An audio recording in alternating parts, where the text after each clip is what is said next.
मैत्रीं भजत अखिलहृज्जेत्रीं, मैत्रीं भजत अखिलहृज्जेत्रीं, मैत्रीं भजत अखिलहृज्जेत्रीम्।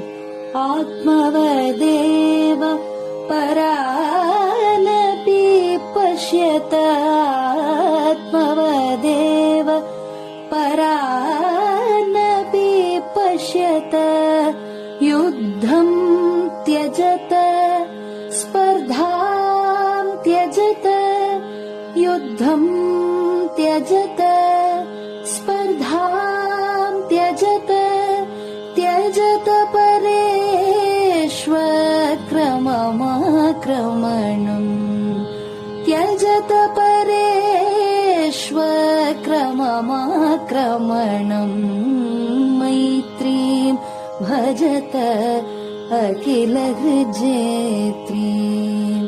जननी पृथिवी कामदुघास्ते, जननी पृथिवी कामदुघास्ते। जनको देवः सकलदयाळु, जनको देवः सकलदयाळु। दाम्यत दत्त दयध्वं जनतां, दाम्यत दत्त दयध्वं जनतां। श्रेयो भूयात् सकलजनानां, श्रेयो भूयात् सकलजनानां, श्रेयो भूयात् सकलजनानां, श्रेयो भूयात् सकलजनानां, श्रेयो भूयात् सकलजनानां।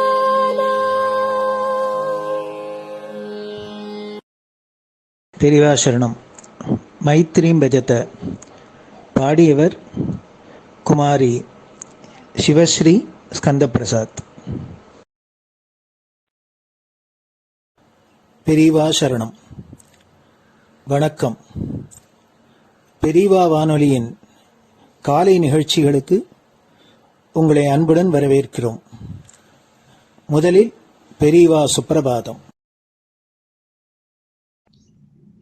பெரியவா சரணம். பெரியவா சுப்பிரபாதம். பாடியவர் ஸ்ரீமதி லதா ஸ்ரீதரன் அவர்கள்.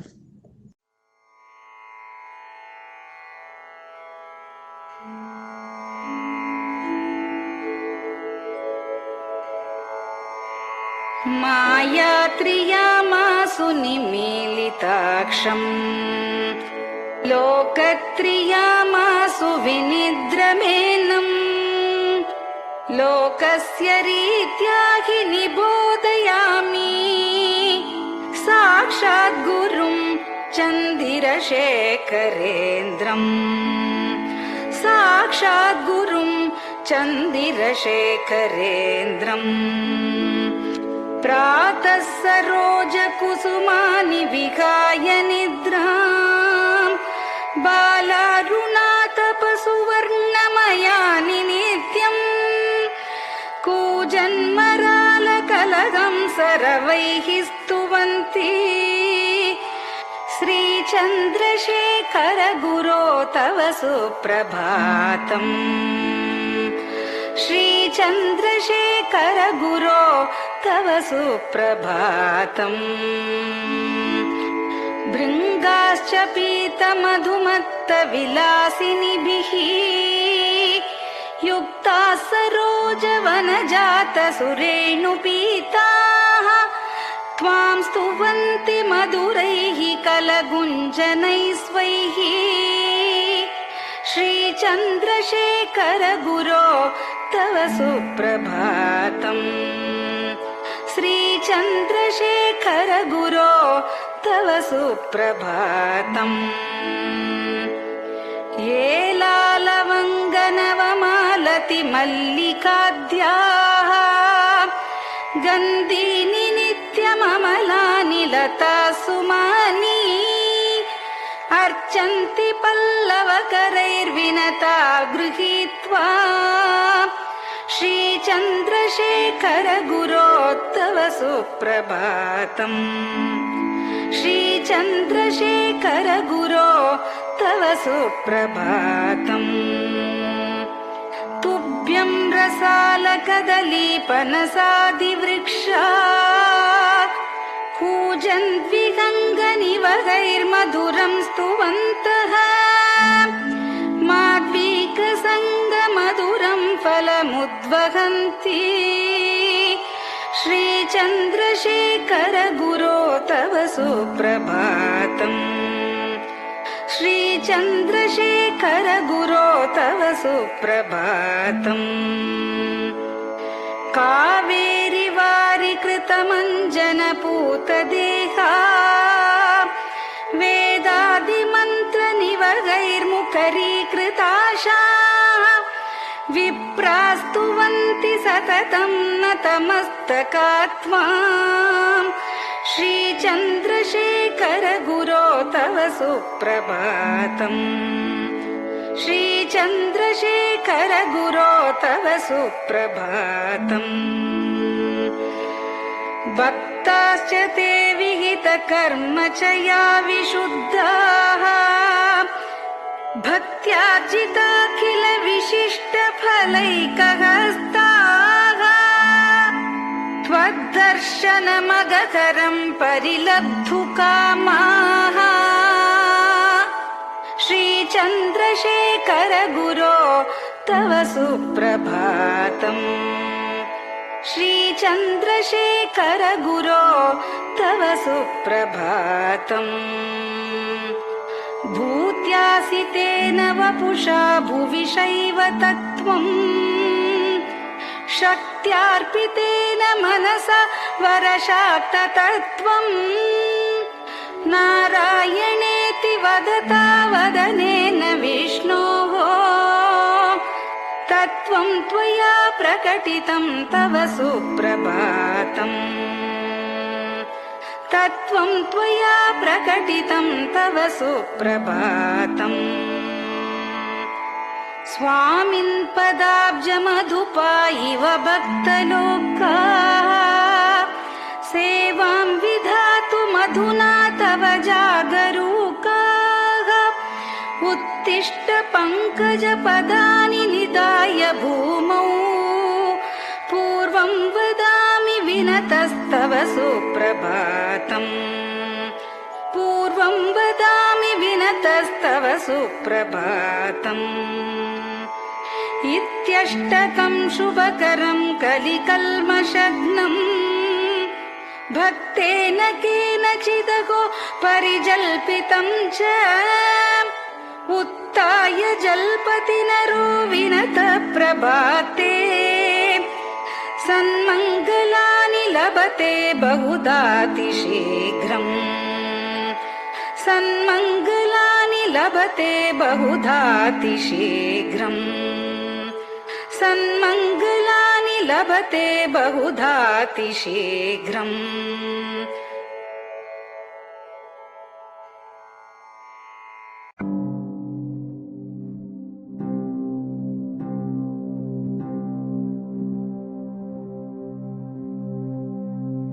हर हर शङ्कर जय जय शङ्कर हर हर शङ्कर जय जय शङ्कर हर हर शङ्कर जय जय शङ्कर हर हर शङ्कर हर हर शङ्कर जय जय शङ्कर हर हर शङ्कर जय जय शङ्कर हर हर शङ्कर जय जय शङ्कर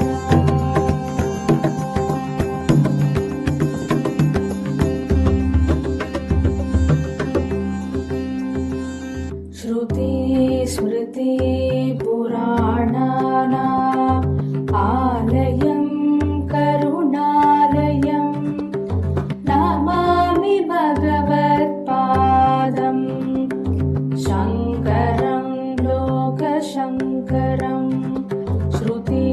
स्मृतिपुराणानाम् आलयं करुणालयं नमामि भगवत्पादम् शङ्करं लोकशङ्करम् हर हर शङ्कर जय जय शङ्कर हर हर शङ्कर जय जय शङ्कर हर हर शङ्कर जय जय शङ्कर हर हर शङ्कर हर हर शङ्कर जय जय शङ्कर हर हर शङ्कर जय जय शङ्कर हर हर शङ्कर जय जय शङ्कर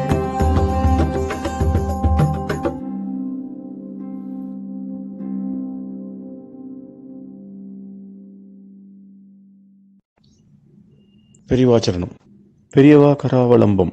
பாடியவர் ஸ்ரீமதி லதா ஸ்ரீதரன் அவர்கள். प्रातः स्मरामि भवदीयमुखारविन्दम् मन्दस्मितं च जनितापहरं जनानाम् प्रातः स्मरामि भवदीयमुखारविन्दम् मन्दस्मितं च जनितापहरं जनानाम् सम्पत्करीं च भवतोऽत्र कटाक्षलक्ष्मीं काञ्चीमठेश मम देहि करावलम्बम् सम्पत्करीं च भवतोऽत्र कटाक्षलक्ष्मीं काञ्चीमठेश मम देहि करावलम्बम् काञ्चीमठेश मम देहि करावलम्बम् काञ्चीमठेश मम देहि करावलम्बम् काञ्चीमठेश मम देहि करावलम्बम् प्रातः स्मरामि कलिदोषहराणि यानि हृद्यानि दिव्यमधुराणि मनोहराणि प्रातः स्मरामि कलिदोषहराणि यानि हृद्यानि दिव्यमधुराणि मनोहराणि वाक्यानि तेऽध्यवदनाम्बुजनिर्गतानि काञ्चीमठेश मम देहि करावलम्बम् वाक्यानि तेऽध्यवदनाम्बुजनिर्गतानि काञ्चीमठेश मम देहि करावलम्बम् काञ्चीमठेश मम देहि करावलम्बम् काञ्चीमठेश मम देहि करावलम्बम् काञ्चीमठेश मम देहि करावलम्बम् वक्षस्थलं विमलहेम समानवर्णम् भस्माङ्कितं जनमनोहर कुङ्कुमाक्तम् वक्षस्थलं विमलहेम समानवर्णम् भस्माङ्कितं जनमनोहर कुङ्कुमाक्तम् प्रातः स्मरामि भवतोऽत्र चिरं महात्मन् काञ्चीमठेश मम देहि करावलम्बम् प्रातः स्मरामि भवतोऽत्र चिरं महात्मन् काञ्चीमठेश मम देहि करावलम्बम् काञ्चीमठेश मम देहि करावलम्बम् काञ्चीमठेश मम देहि करावलम्बम् काञ्चीमठेश मम देहि करावलम्बम् मत्तेभतुल्यगमनं च निरीक्ष्यतेऽद्य यात्वा वनान्तरमनन्तगजाश्च लीनाः मत्तेभतुल्यगमनं च निरीक्ष्यतेऽद्य यात्वा वनान्तरमनन्तगजाश्च लीनाः प्रातः स्मरामि गजराजगतिं तवेदम् काञ्चीमठेश मम देहि करावलम्बम् प्रातः स्मरामि गजराजगतिं तवेदम् काञ्चीमठेश मम देहि करावलम्बम् काञ्चीमठेश मम देहि करावलम्बम् काञ्चीमठेश मम देहि करावलम्बम् काञ्चीमठेश मम देहि करावलम्बम् दक्षेण दण्डमवलम्ब्य सदैतरेण हस्तेन चारुकलशं च विराजमानम् दक्षेण दण्डमवलम्ब्य सदैतरेण हस्तेन चारुकलशं च विराजमानम् रक्ताम्बरं च तव चारु कटिं स्मरामि काञ्चीमठेश मम देहि करावलम्बम् रक्ताम्बरं च तव चारु कटिं स्मरामि काञ्चीमठेश मम देहि करावलम्बम् काञ्चीमठेश मम देहि करावलम्बम् काञ्चीमठेश मम देहि करावलम्बम् काञ्चीमठेश मम देहि करावलम्बम् विस्मृत्य दोषमखिलं च ममापराधम् त्रातुं च याध्य भगवन् कृतबद्ध दीक्षा विस्मृत्य दोषमखिलं च ममापराधम् त्रातुं च याध्य भगवन् कृतबद्ध दीक्षा प्रातः स्मरामि यतिपुङ्गवतेऽनुकम्पाम् काञ्चीमठेश मम देहि करावलम्बम् प्रातः स्मरामि यतिपुङ्गवतेऽनुकम्पाम् काञ्चीमठेश मम देहि करावलम्बम् काञ्चीमठेश मम देहि करावलम्बम् काञ्चीमठेश मम देहि करावलम्बम् काञ्चीमठेश मम देहि करावलम्बम् प्रातः स्मरामि भवदीय पदारविन्दम् यस्मात् प्रयान्ति दुरितानि महान्ति तानि प्रातः स्मरामि भवदीय पदारविन्दम् यस्मात् प्रयान्ति दुरितानि महान्ति तानि आयान्ति तानि मुहुरुद्य सुमङ्गलानि काञ्चीमठेश मम देहि करावलम्बम्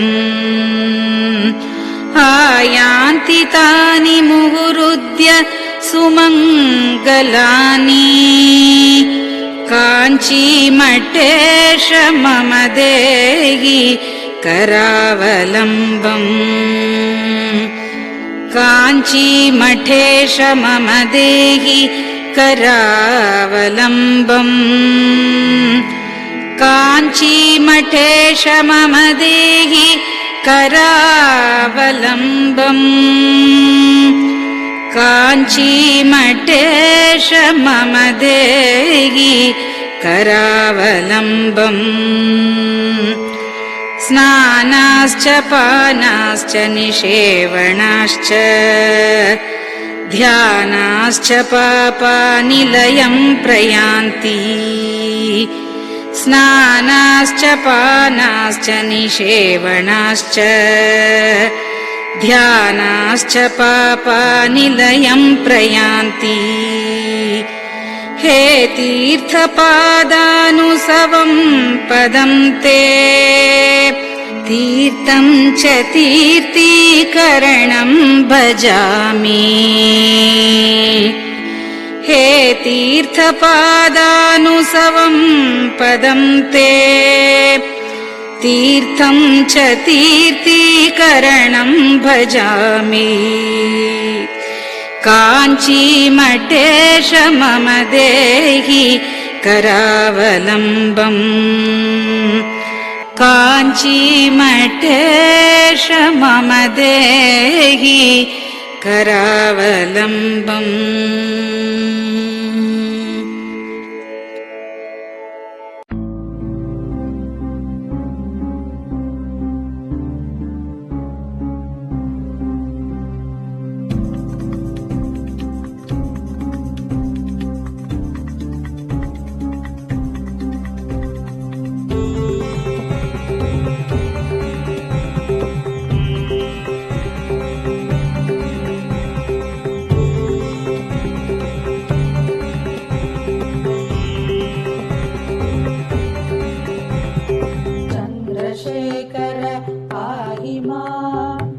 चन्द्रशेखर रक्ष मां चन्द्रशेखर पाहि मां जय चन्द्रशेखर रक्ष मां हर हर शम्भो शिव शिव शम्भो हर हर शम्भो शिव शिव शम्भो हर हर शम्भो शिव शिव शम्भो हर हर शम्भो शिव शिव शम्भो चन्द्रशेखर पाहि मां चन्द्रशेखर रक्ष मां चन्द्रशेखर पाहि मां जय चन्द्रशेखर रक्ष मां हर हर शम्भो शिव शिव शम्भो हर हर शम्भो शिव शिव शम्भो हर हर शम्भो शिव शिव शम्भो हर हर शम्भो शिव शिव शम्भो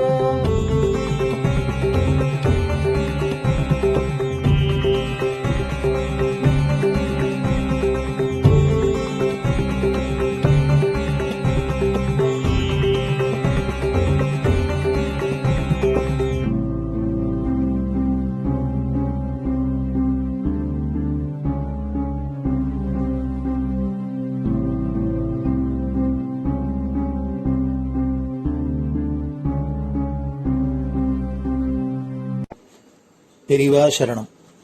பெரியவா வானொலி நேயர்களுக்கு இந்த கொரோனா தொற்றிலேந்து மீண்டு எல்லோரும் ஆரோக்கியம் பெற வேண்டி காஞ்சி மகாபெரிவா அருளிய துர்கா பஞ்சரத்னம் அப்படிங்கிற ஸ்லோகத்தை ஸ்ரீமதி ஹேமா வைத்தியநாதன் அவர்கள் சொல்ல பெரிவா வானொலியில் வழங்கப்படுறது. இது அனைவரும் கேட்டு பாராயணம் பண்ணி பயனடையணும்னு வேண்டிக் கொள்றோம்.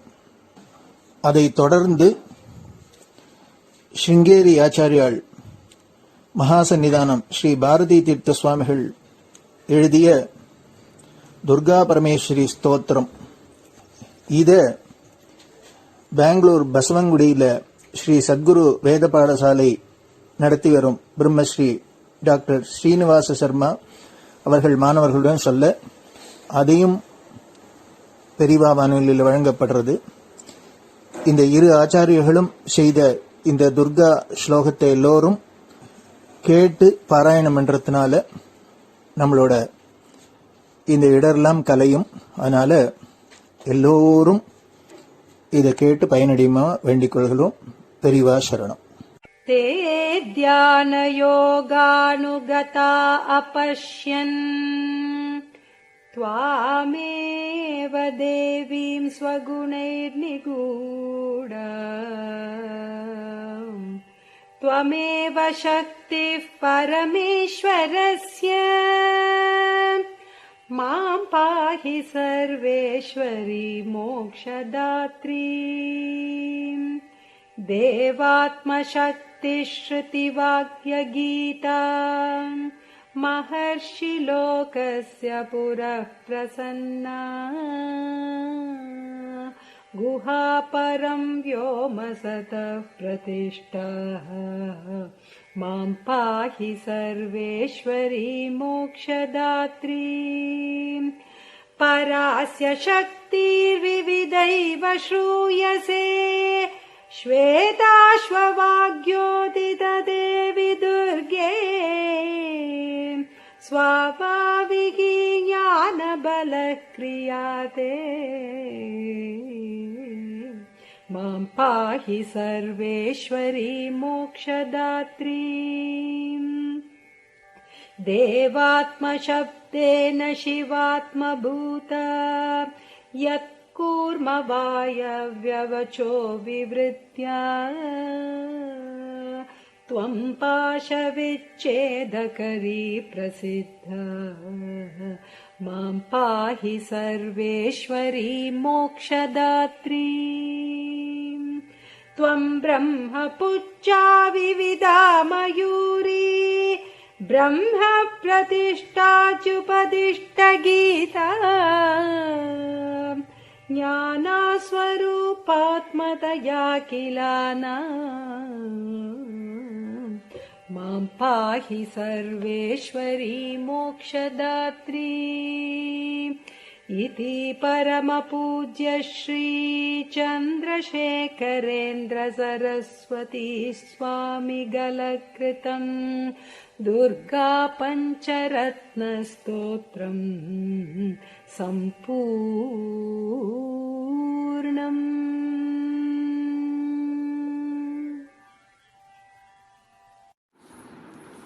ॐ श्रीगुरुभ्यो नमः। हरिः ॐ। ॐ श्रीगुरुभ्यो नमः। हरिः ॐ। महागणपतये नमः। महागणपतये नमः। वाग्देव्यै नमः। वाग्देव्यै नमः। मातृभ्यो नमः। मातृभ्यो नमः। पितृभ्यो नमः। पितृभ्यो नमः। आचार्येभ्यो नमः। आचार्येभ्यो नमः। अतिथिदेवताभ्यो नमः। अतिथिदेवताभ्यो नमः। श्रीसद्गुरुपरब्रह्मदेवताभ्यो नमः। श्रीसद्गुरुपरब्रह्मदेवताभ्यो नमः। ॐ अधुना सर्वजगति प्रसरतः। ॐ अधुना सर्वत्र जगति प्रसरतः। अधुना सर्वत्र जगति प्रसरतः। जनानां प्राणापायकरस्य। जनानां प्राणापायकरस्य। जनानां प्राणापायकरस्य कोरोना नामकस्य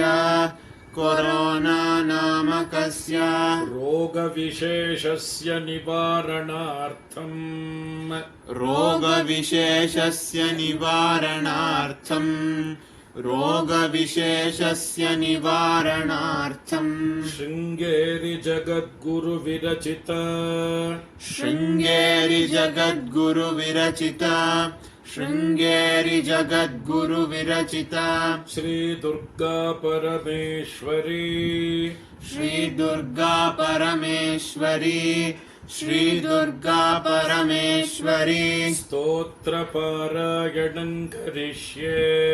स्तोत्रपारायणं करिष्ये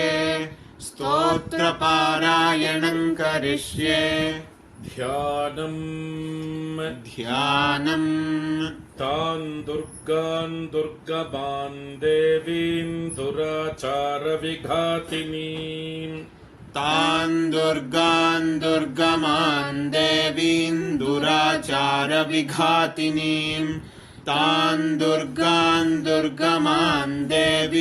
दुराचारविघातिनीं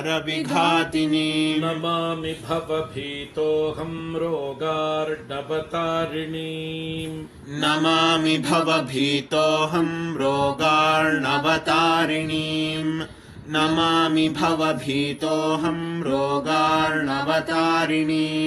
ॐ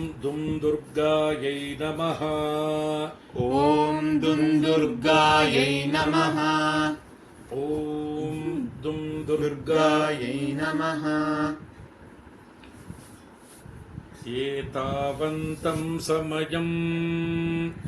एतावन्तं समयं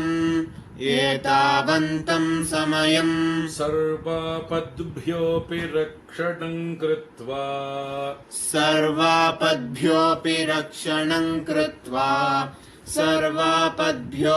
रक्षणं कृत्वा देशस्य परमिदानीं ताटस्थ्यं वहसि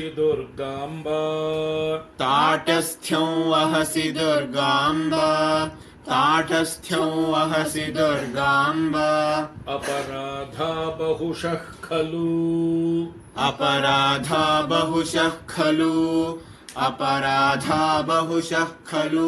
पुत्राणां प्रतिपदं भवन्त्येव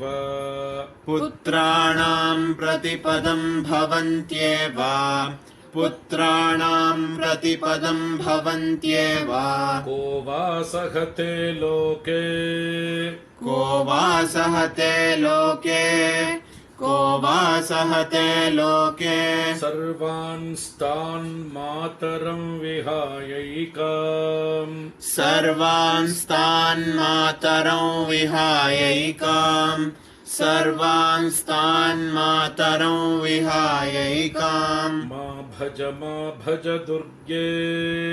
मा भज दुर्गे ताटस्थ्यं पुत्रकेषु दीनेषु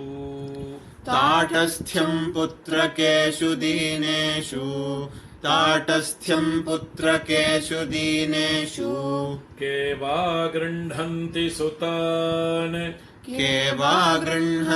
सुतान् मात्रा त्यक्तान् वदाम्बिके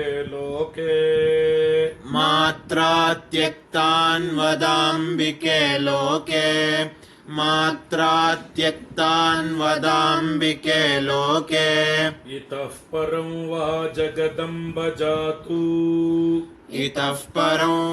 जगदम्ब जातु देशस्य रोगप्रमुखापदोऽस्य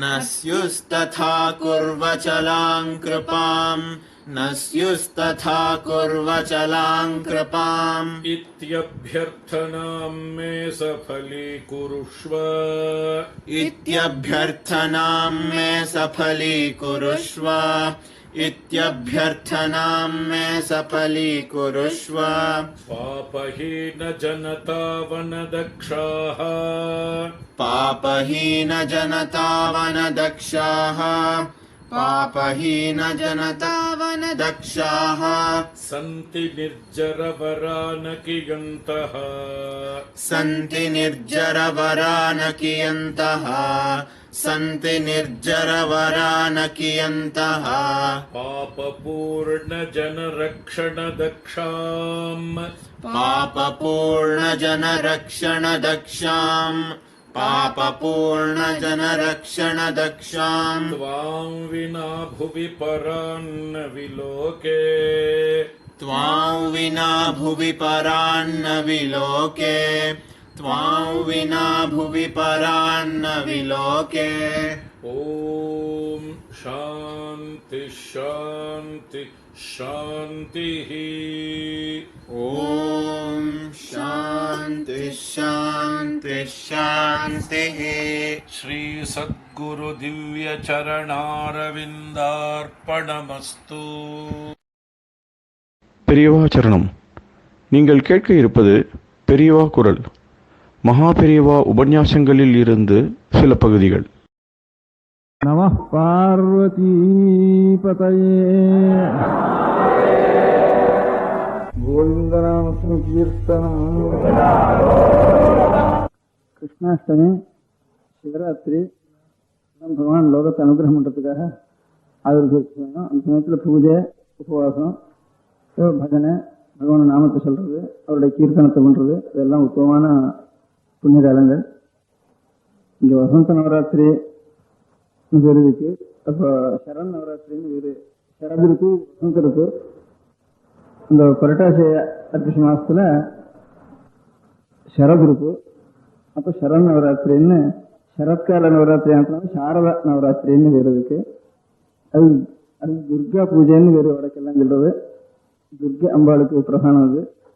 இது சாட்சாத் பரமேஸ்வரி, சாந்தமான அம்பாளுடைய சுரூபம்.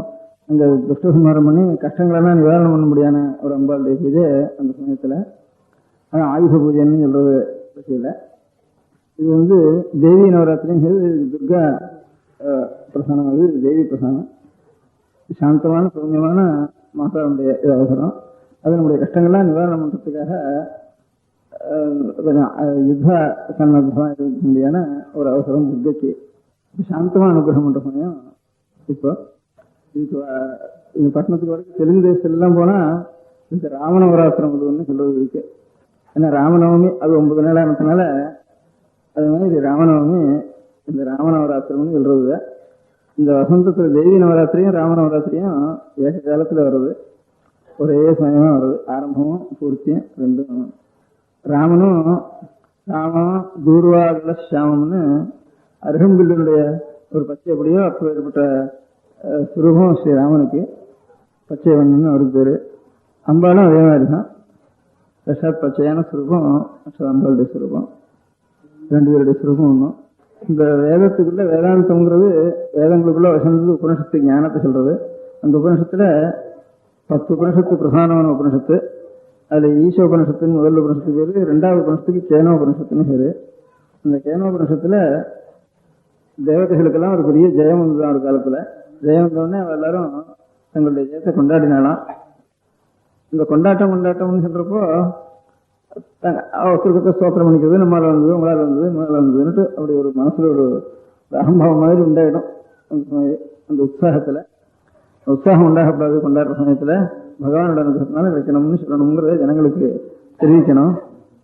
பகவான் எந்த காரியத்திலையும் நம்ம ஒரு தூண்டுதலா உபயோகப்படுத்திக்கிறாரு. செய்யற நம்மளானதுன்னு ஒரு காரியத்தையும் ஒரு நல்ல காரியத்திலையும் அந்த இது வந்துடக்கூடாது நமக்கு அப்படிங்கிறத தெரிவிக்கணுங்கிறதுக்காக சுவாமி என்ன பண்ணினா, இங்கிருந்து அடியந்திரியில முடியந்திரியில ஒரு பெரிய ரூபம் ஒன்றும் அவ கொண்டாடுறது பக்கத்தில் தெரிய முடியாது பண்ணினாராம். கேனோபுரசத்துல ஒரு கதை இருக்குது. கேனோபுரசத்துக்கு ஞானத்தை சொல்ற உபனிஷத்து. அதுல ஒரு கதை இருக்குது. தேவதைகள்லாம் கொண்டாடுற சமயத்துல ஒரு பெரிய ரூபம், ஆரம்பம் தெரியல முடிவும் தெரியல, அப்படி ஒரு ரூபம் ஒன்று தெரிஞ்சது, ஒரே தேஜஸா தெரிஞ்சது. அது என்னன்னுட்டு தேவதைகள்லாம் கூட்டம் போட்டு இருக்கா பக்கத்துல, இவ கொண்டாட்டம் நடக்கிற இடத்துல, நீ போய் பார்த்துட்டா அப்படின்னுட்டு முதல்ல அக்னி அனுப்பிச்சா. அனுப்பிச்சு நீ யாருன்னுட்டு அந்த சுரூபம் கேட்டு அங்கிருந்து ஒரு சப்தம் வந்தது. நான் அக்னின்னு பேரு, எனக்கு ஜாதகன்னு பேரு அப்படின்னு கொஞ்சம் கௌரவமா சொன்னாரு அக்னி பகவான். அப்படியானா உனக்கு என்ன சக்தி என்ன, இந்த உலகத்துல சகாத்தையும் நான் வந்து தகிச்சுடுவேன் அப்படின்னா. அப்போ ஒரு சின்ன ஒரு துரும்பு எடுத்து போட்டு இதை தகை அப்படின்னா தன்னுடைய சகல சக்தியும் பார்த்து அக்னி பகவானே பார்த்து அதை இன்னும் முடியல. இப்ப நீ யாருங்கிறதுக்கு வாயில்லை, திரும்பி வந்துட்டார். அப்புறம் சரி நீ போய் இப்படி வந்துட்டே வாயு அனுப்புன்ட்டு அங்க போனோடனே ஒரு சப்தம் வந்து அந்த சுரூபத்துல இருந்து, உனக்கு என்ன சக்தின்னுட்டு, உலகத்தில் இருக்கிறதெல்லாம் நான் தூக்கி இருந்து விடுறேன் அப்படின்னு சொல்லி சொன்னேன். அப்படியானா வந்து ஒரு துரும்பு எடுத்து போட்டு கொஞ்சம் ஒரு இன்ச்சு நகர்த்து அப்படின்னு சொன்னேன். முடியல அப்படின்ட்டு பதில் கேட்க முடியாது. சரி இப்ப நீங்களே இப்படி இருக்கே, நான் தேவதைகளுக்கெல்லாம் இந்திரன் எஜமானம், நான் போய் பார்த்துட்டு வரேன் அப்படின்னு சொன்னேன். இந்திரன் போனோடனே எனக்கு சுரூபம் மறைஞ்சு வச்சு. அது இருந்த இடத்துல சாட்சாத் உமாதேவி அம்பாள் ஜல்லியமான பிரகாசமாக ஒரே சொர்ண தேஜஸா அம்பாள் வந்து சொர்ணமயமா அம்பாள் அனுபவிச்சார். அனுபவிச்சோடனே அப்பா இது வரைக்கும் தெரிஞ்சது சாட்சாத் பரமாத்மா பிரம்மஸ்வரூபம், அந்த பிரம்மஸ்வரூபம் உனக்கு என்னுடைய ஞாபகம் உங்களுக்கு இல்லாதனால இப்படி உங்களுக்கு அனுகிரகம் பண்றதுக்காக இந்த மாதிரி காட்டினேன் அப்படின்னு அம்பாள் வந்து சாட்சாத் பரமாத்மா ஞானோபதேசம் பண்ணினார்.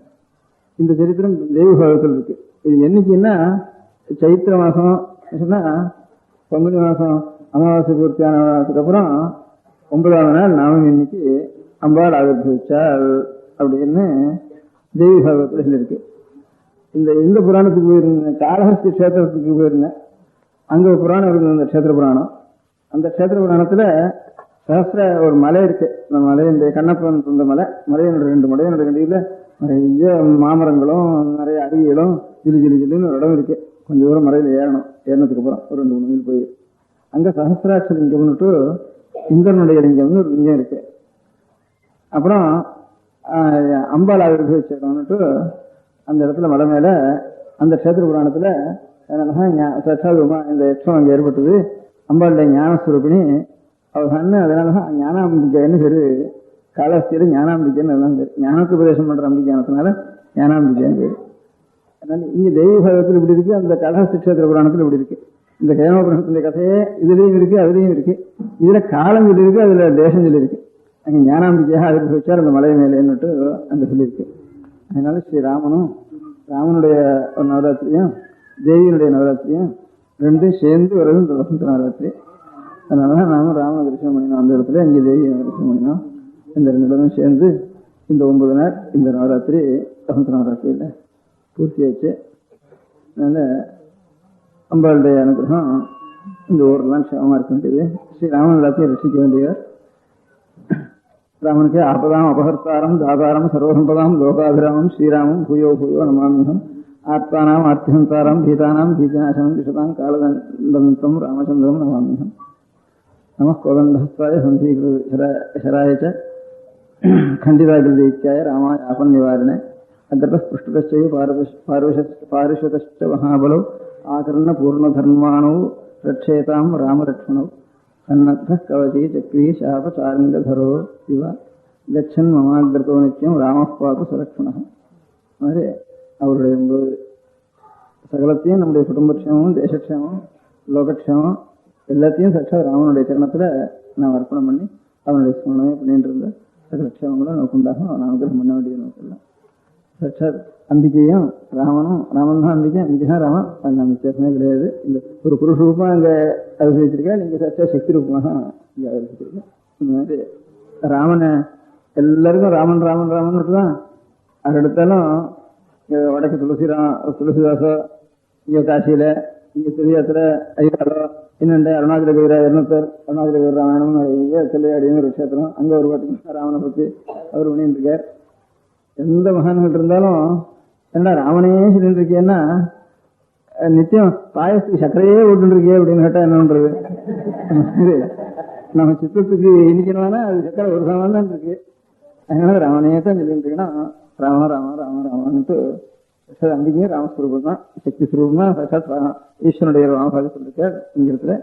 இங்க இடத்துல புருஷரூபமா சீதாசேகர் நமக்கெல்லாம் ஆரம்பிச்சோம். இது ரெண்டும் ஒரே காலத்துல உற்சவம் ஆரம்பம், ஒரே காலத்துல ஒரே நாள் ரெண்டும் பூர்த்தி. தெய்வத்தில் இப்படி இருக்கு. தெய்வம் பார்த்திருக்கேன், இந்த இடம் பார்த்திருக்கேன், தெய்வம் சொல்லிருக்கேன். இந்த இடம் ஞாபகம் இருக்கு உனக்கு? எனக்கு இல்லையா?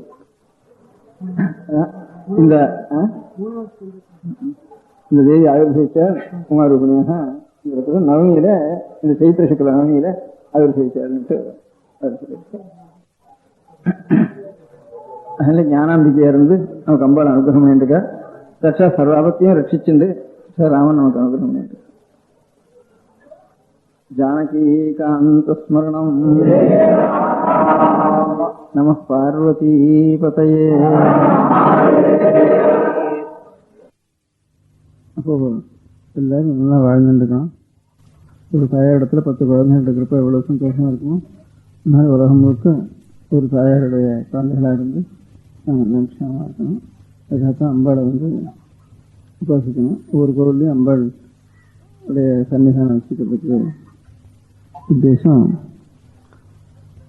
அதனால உலகங்கள் எல்லாரும் ஒரு தாயினுடைய குழந்தைகள் நாம் எல்லாரும் ஒருவருக்கு ஒரு உபகாரம் செய்து கொள்ளணும். நம் பிறந்த எல்லாரும் உபகாரம் செய்யாமல் ஒரு ஜென்மம் இருந்ததுன்னா அது வீணான ஜென்மம் தான். அதனால் முடிந்த வரையும் நாம் அறம் பொறுத்தே இருக்கு ஒரு உபகாரம் செய்யணுங்கிற எண்ணம் நமக்கு இருக்கணும். என்ன மாதிரி உபகாரம்னு கேட்டால் இந்த மாதிரி தீர்மானம் இப்படி தான் உபகாரம் பண்ணுறதுன்னு நிச்சயமாக சொல்ல முடியாது. அவளுடைய ஒரு நிலைமையில் என்னென்ன உபகாரம் செய்யலாமோ அந்த உபகாரம் செய்யணும். முதல் உபகாரம் உலகத்தில் சொல்கிறது உண்டு வழக்கம், தனக்கு மிஞ்சி தர்மம்னு சொல்கிறது. நாம் கொஞ்சம் கஷ்டம் இல்லாமல் இருந்தால் தான் பிறருக்கு நாம் உபகாரம் செய்ய முடியும். நாமே ரொம்ப கஷ்டப்பட்டு இருந்தோம்னா உபகாரம் பண்ணணுங்கிற நினைவு வர்றது கஷ்டமாக இருக்கும். அதனால் தான் எவ்வளோ கஷ்டப்பட்டு இருந்தாலும் பிரத்தியாருக்கு உபகாரம் செய்கிறதுங்கிறது சில ஆத்மாக்கள் அப்படியும் இருக்கா. தான் எவ்வளோ கஷ்டப்பட்டுருந்தாலும் அந்த கஷ்டத்தை நாம் நினைச்சோ சொல்லியோ என்ன பிரயோஜனம், கஷ்டம் இருக்க தான் இருக்குது. நாம் சொல்லின்றதுனாலையும் நினைச்சின்றதுனாலையும் அந்த கஷ்டம் தீர போகிறதா? இதுதான் 4 பேருக்கு உபகாரம் பண்ணாதனால தானே இவ்வளோ கஷ்டம் நாம் அடைகிறோம். ஆனால் இப்போது நம்ம கஷ்டம் இருக்கு இதை நினைக்காம விட்டுற வேண்டியதான். இது பிரத்தியாரம் சொல்லி அவள் நம்ம தீர்க்க போகிறாள் வாழும். அதனால் ஒன்றும் இல்லை. இந்த கஷ்டத்தை கூடிய வரைக்கும் இப்போ அதனால் அது தீர்க்கிறதுக்கு பிரயத்தனப்படுவோம். கஷ்டம்னு அதுக்காக துக்கப்பட வேண்டாம், அழ வேண்டாம், ஒருத்தரோட போய் நம்ம கஷ்டங்கள்லாம் சொல்லிக்க வேண்டாம், நாமும் அழ வேண்டாம், பிரத்தியாரண்டமே சொல்லிக்க வேண்டாம், வரதெல்லாம் இருக்கட்டும். ஆனாலும் இந்த கஷ்டத்துக்குள்ளே நம்மளால் ஏதானும் பிறருக்கு நம்ம உபகாரம் பண்ண முடியும்னா செய்யணும் அப்படிங்கிற எண்ணம் அது அப்படியே பழக்கத்தை கொண்டு வரணும். இந்த ஞாபகத்தை மாத்திரம் இப்போ வச்சுட்டு இருக்கணும். மாதிரி தனக்கு மிஞ்சி தர்மங்கிற மாதிரி கூடிய வரைக்கும் நாம் கஷ்டம் இல்லாமல் நாம் இருந்தோம்னாதான் பிறருக்கு நம்மளால் கொஞ்சம் உபகாரம் செய்ய முடியும், சகஜமாக செய்ய முடியும். கஷ்டம் இருந்தாலும் செய்கிறது ரொம்ப திருடமான மனசுள்ளவர்களுக்கு, ரொம்ப உத்தமமான நிலை உள்ளவர்களுக்கு, சாமானிய வாழ்க்கை உள்ளவர்களுக்கெல்லாம் நாம் கொஞ்சம் கஷ்டம் இல்லாமல் இருந்தால் தான் நாம் ஏதாவது பிரத்தியாருக்கு உபகாரம் பண்ண முடியும். அந்த மாதிரி கஷ்டம் இல்லாமல் இருக்கிறதுக்கு நாம் எவ்வளோ குறைச்சி செலவழிச்சு கொள்ளணுமோ அவ்வளோ குறைச்சி செலவழிச்சுட்டு இருக்கோம்னா நாம் பிரத்தியாருக்கு நம்மளால் ஒரு உபகாரம் செய்ய முடியும். இப்போ ஒரு வருஷம் ஆகாரம் கிடைக்கல, துணி பஞ்சம் வந்துட்டுது, இல்லைனா உணவு பஞ்சம் வந்துட்டுது, ரேஷன் போடணும், இந்த வருஷத்துக்கு கொஞ்சம் வெளிநாட்டில் எங்கேயாவது அரிசி வர வைக்கணும், இப்படி எல்லாம் பேப்பர்களை பார்த்துட்டு இருக்கோம். நாம் சின்ன வயசாக இருக்கிற காலத்துலலாம் சாப்பாட்டுக்குன்னு ஒரு கஷ்டம்னு ஒருவருக்கும் இருக்காது. எப்போவாவது 50 வருஷத்துக்கு வரும், 40 வருஷத்துக்கு வரும், எப்போவாவது ஒரு கரு வரும், பஞ்சம் வரும் அப்படின்னு சொல்லுவாங்களுக்கு. அப்புறம் போய்டும், அடுத்த வருஷத்தில் மழை பெஞ்சால் போயிடும் அப்படின்னு. சாமானியமாக ஜனங்களுக்கு சாப்பாட்டுக்காகன்னு கஷ்டமே இருக்கிறதா கேள்விப்பட்டதில்லை. இப்போ வருஷம் அநேகம் இருப்பானோ 10 வருஷம் 20 வருஷத்துக்கு ஒரு தரம் தான் கொஞ்சம் உணவு சரி கட்டிக்கிறதுன்னு சொல்கிறாங்களே தவிர பாக்கி வருஷங்களெல்லாம் குறைவாக தான் இருக்குது. அதனால் ரொம்ப கஷ்டப்படுறது அப்படிங்கிற சமாதானம் ஜாஸ்தியாக இருக்குது. துணியும் ஒரு சமயத்தில் ரேஷன் போட்டுடுறா, இங்கே ரொம்ப கஷ்டப்பட்டு சில வருஷம் வரவங்க வாங்க வேண்டியிருக்கு. சில வருஷத்தில் ஜாஸ்தியாக இருக்குது, அதெல்லாம் நெருப்பு வச்சு இருக்கணும்னு சொல்லி அப்படி சில சொல்கிறேன். இப்படி என்னென்னமோ போனா இருக்கிற உலகத்தில் அதனால ஜாஸ்தி துணியெல்லாம் ஜாஸ்தி துணி உற்பத்தி பண்ணிவிட்டா பாக்கி இந்த துணிக்கெல்லாம் வேற குறைஞ்சி போகிறது, அதுக்காக இப்போ மில்லெல்லாம் நிறுத்திவிடணும், அப்படி வேறு சமாச்சாரங்கள்லாம் சொல்கிறாங்க. என்னென்னமோ பண்ணிட்டு இருக்கேன். இது எல்லாத்தையும் விட நாம் எவ்வளவு குறைவாக நாம் செலவழிச்சிடுமோ அவ்வளோ குறைவாக நாம் செலவழிச்சுட்டு கொஞ்சம் எவ்வளோ நம்ம ஏழ்மையாக இருந்தாலும் அதில் கொஞ்சம் மிஞ்ச வச்சு யாராவது ஒருவருக்கு அநேகமாக நம்ம வீட்டில் யாராவது ஒருவரை கூப்பிட்டு ஒரு ஏழையை கூப்பிட்டு அன்னம் போட்டுட்டு அதுக்கப்புறம் தான் நாம் சாப்பிடணும் அப்படிங்கிற வழக்கம் பெரியவர்கள் நல்ல. அதுக்கு விருந்தோம்பல்னு பேர் தமிழ் புஸ்தகங்கள்லாம் இருக்குது. சாஸ்திரங்களில் அதிசி பூஜைன்னு ஹிந்துக்கு இருக்குது. ஒரு அதிசி வந்தாலும் அவளை பூஜிக்கணும். அதிசி அபியாகத்தாலும் அதிசின்னா நாம கூப்பிடணும். அபியாகத்தாலும் நம்ம தேடி வருவார்கள். 2 பேருக்கும் ஒரு அன்னம் இல்லைன்னு சொல்லக்கூடாது இருக்கும். அப்படி இருக்கிறதுனா இப்போ எல்லாருக்கும் ஒரு உருவம் அந்த மாதிரி சங்கல்பம் வச்சுன்னுட்டா அப்புறம் இந்த கம்யூனிசம் அது இது ஒன்றுமே வேண்டாம், எல்லாருக்கும் அன்னம் வேணும். இப்போ சீமையிலெல்லாம் என்ன பண்ணுறோன்னா வயசானவங்க சொல்கிறதுனா வயசானவங்களுக்காக ஒரு தனியாக ஒரு கட்டடம், தாய்கப்பன் சிறு குழந்தைகளுக்காக தனியாக ஒரு கட்டடம், இன்னும் தனித்தனியாக இப்படி வயசானவளை என்ன பண்ணுறதுன்னு பெரிய ப்ராப்ளம் அவளுக்கு. அவளெல்லாம் ஒரு இடத்துல கொண்டு தள்ளி கவர்மெண்ட் அதுக்கு ஆள் வை அப்படின்னு இப்படிலாம் சொல்கிறேன். அப்படிலாம் ஒன்றும் கிடையாது நம்ம நாளில், நம்ம தேசத்தில்.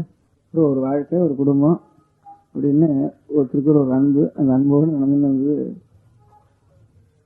இப்போ புருஷன் காலம் ஆகிட்டால் அவளுக்கெல்லாம் தனி ஒரு கட்டடம் கட்டு, அவளுக்கெல்லாம் ஒரு நிலையம் கட்டு, இல்லைன்னா வயசானவளுக்கெல்லாம் வீட்டில் வச்சுக்கூடாது, அவளுக்கெல்லாம் நிலையம் கட்டு, இப்படிலாம் இதுக்கெல்லாம் தனித்தனியாக ஒருத்தருக்கு அன்புங்கிறது போய் ஒருத்தருக்கு உபகாரம் செய்யணுங்கிற நினைவே போய் எல்லாம் ஒரு ஆபியஸ் மாதிரி அப்படி ரூட் வச்சு வீட்டில் தானே சமையலே பண்ண வேண்டாம்னா இங்கேனும் ஃபுட்லேண்டில் இருந்து கொண்டா இல்லை இன்னும் அந்த ஹோட்டல்லேருந்து கொண்டா வீட்டில் ஒருத்தர் சமையல் பண்ணிக்கிறது சாப்பிட்றதுன்னு அந்த பழக்கமும் போயிட்டு பெரியவர்களுக்கு நாம் செய்ய வேண்டிய கடமையும் மறந்து போச்சு.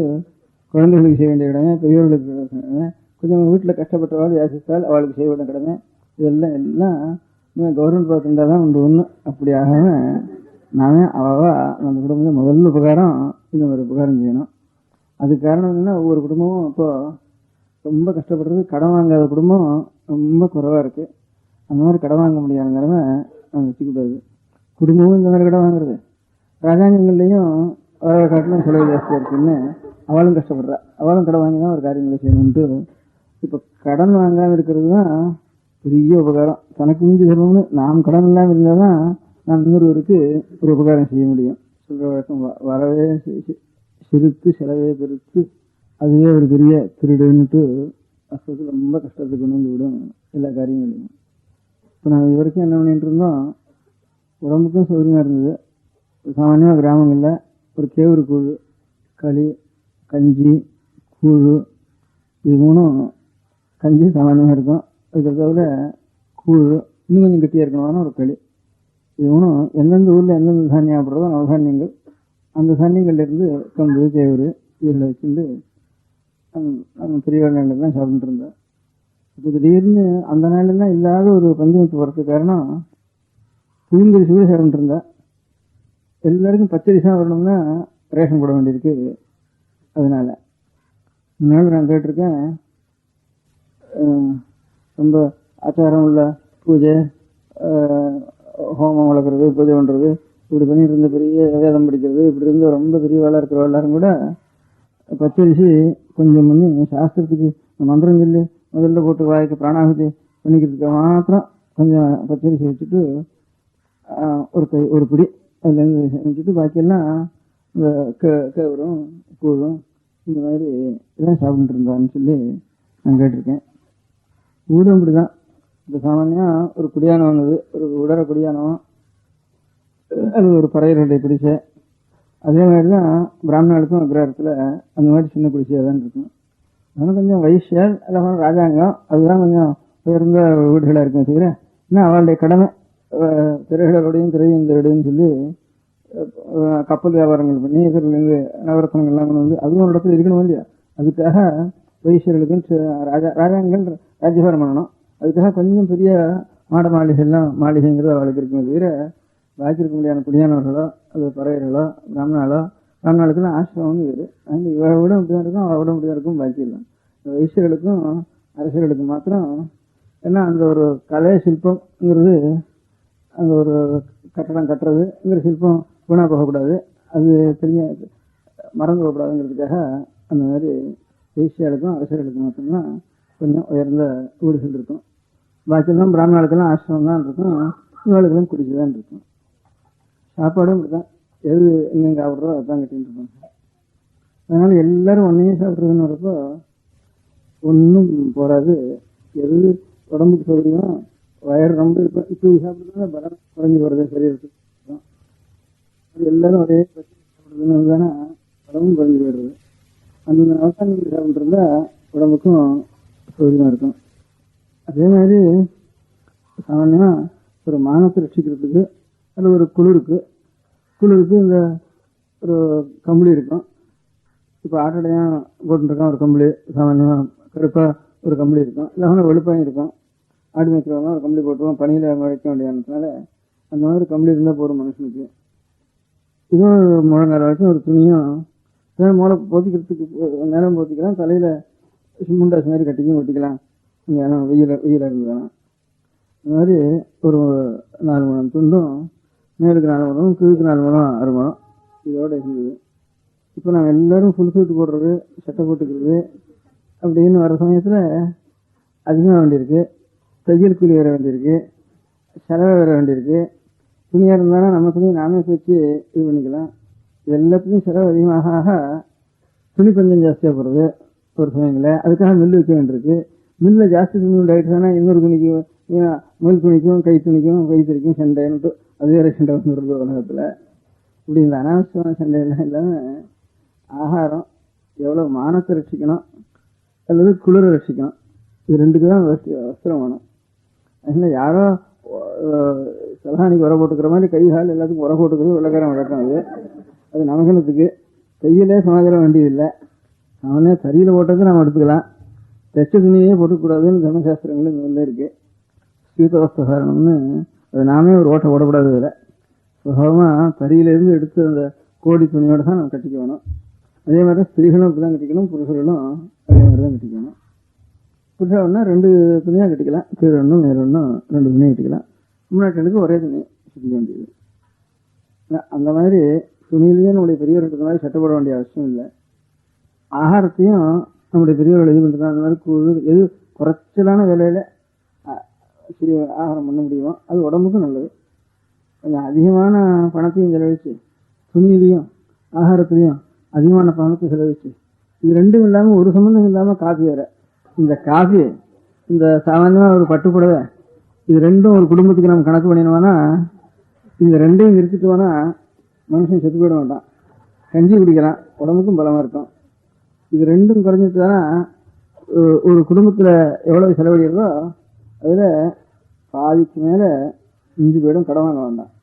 ஒவ்வொரு குடும்பம் போகிறல, என்ன சம்பளம் வந்தாலும் போகிறல அப்படின்னு ஒவ்வொரு குடும்பம் அது கூலி கட்டினாலும் சரி, அது 5000 ரூபாய் சம்பளம் கட்டினாலும் சரி, அதுதான் வைதிகனாக இருந்தாலும் சரி, யாராக இருந்தாலும் கோவில் பூஜை பண்ணுறதுனாலும் ஒருத்தருக்கும் போகிறலேங்கிற கஷ்டம் தான் அவளுக்கு அதிகமாக இருக்குது. ராஜாங்கத்துக்கும் அந்த மாதிரி கஷ்டமாக இருக்குது.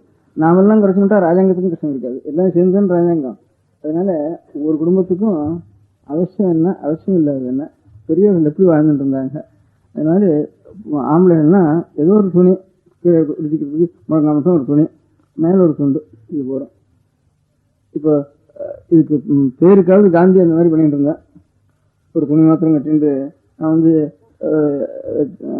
இங்கிலீஷ் சக்கரவர்த்தின்ற போனால் கூட அந்த மாதிரி தான் போவேன் அப்படின்னுட்டு, நம்ம குடியானவெல்லாம் அப்படி தானே கட்டின்னு இருக்கான் அப்படின்ட்டு அதெல்லாம் அது அநேகமாக மறந்து போச்சு. அதுதான் கொஞ்சமாவது பண்ணிட்டு இருந்தா. அந்த மாதிரி நாம் எல்லாரும் ஒருத்தர் பண்ணி என்ன பிரயோஜனம், எல்லாரும் சட்டையே போட்டுக்க வேண்டாம்.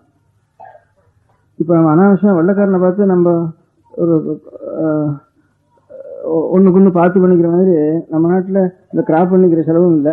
பழைய நாளில் ஏதோ கொஞ்சம் குடுமி வச்சுட்டு இருப்பான், அதோட சரியாக போயிடும். சகல ஜனங்களும் எல்லா ஜாதியிலும் குடுமி தான் வச்சுட்டு இருந்தது. அதனால் கிராப் பண்ணிக்கிறதுனா இது குடுமின்னா ஏதானா ஒரு நாள் 2 நாள் கூட சரியாக போயிடும். இதுக்குன்னா இதுக்கு வாங்குற சாமான் இதுக்கு அவனுக்கு கொடுக்கறது இல்லை, நம்ம வாங்குறதானா அதுக்கு வேண்டிய செலவு, இதெல்லாம் இது அனாவசியமான சமாச்சாரம். இதிலெல்லாம் பார்த்து கவனிச்சு நாம் கடன்லாம் பண்ணிட்டுவானா. இந்த மாதிரி இந்த இந்த ஆகாரத்துலேயும் கண்ட ஆகாரங்களை போட்டுண்டு இந்த மாதிரி பண்ணுறதுனால வியாதி வேறு வருது, டாக்டருக்கு வேறு பில்லு கொடுக்க வேண்டியிருக்கு. இந்த இதனால் இவ்வளோ அதிகமாக இல்லாமல் எவ்வளவு குறைச்சிக்கணுமோ நமக்கு ஆகாரம், இப்போ காபி குடிக்கிற இந்த பழக்கங்கள்லாம் ஒரு வருஷத்துலையாவது குறைச்சிக்கிறதுன்னு தீர்மானம் பண்ணிட்டு இன்னும் சட்டை போட்டு வேண்டாம். என்ன இது வந்தாலும் சரி சர்க்காரில் அதுக்கெல்லாம் ஒன்றா ஸ்ட்ரைக், நல்ல விஷயத்துக்கு ஸ்ட்ரைக் பண்ணலாம். அனாவசியமான விஷயத்துக்கெல்லாம் போய் ஸ்ட்ரைக் பண்ணி சண்டை போட்டுன்னு இருக்கிறத காட்டலாம். அண்ணா ஐயா நம்ம எங்கள் பெரியவரெல்லாம் ஒரு மேலே துணி தான் போட்டுட்டு இருந்தான், இடுப்புல தான் கட்டின்னு இருந்தான், அதோடு தான் நான் வருவேன் அப்படின்னு அதோட ஏற்பாடு பண்ண. நம்ம நாட்டுக்கு புதுசாக வெள்ளக்கார மாதிரி நமக்கெல்லாம் என்னத்துக்கு அப்படின்னு.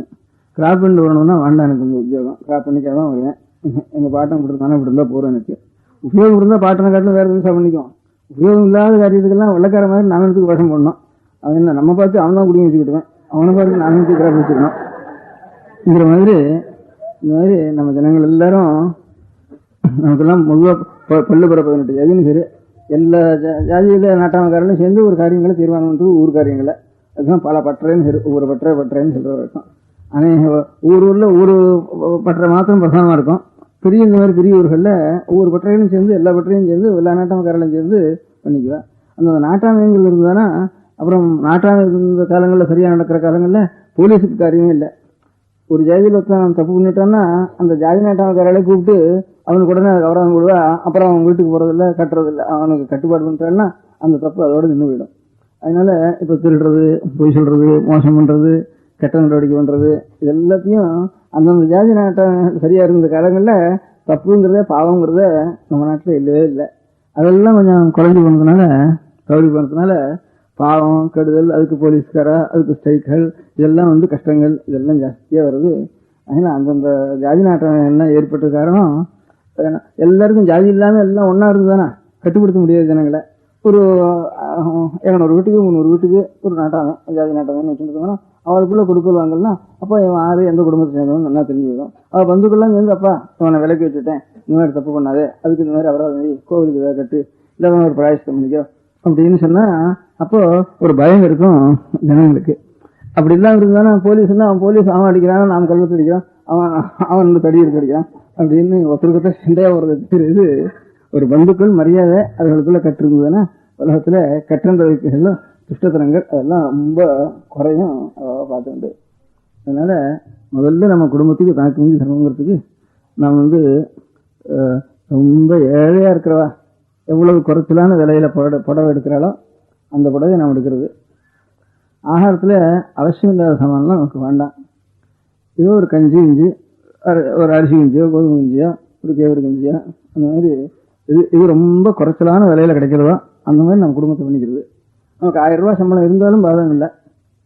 நான் ஒரு 30 ரூபாய்க்குள்ளே காரியத்தை பார்த்துட்டு பாக்கி இருக்கிறது இந்த 1000 ரூபாயை நம்ம ஆட்டம் இன்னும் எவ்வளோ குடும்பங்களுக்கு உபகாரம் பண்ணுவோம் வாஸ்தவத்தில் கஷ்டப்படுறவாளுக்கு. அந்த மாதிரி அப்போ தான் நமக்கு தர்மம்.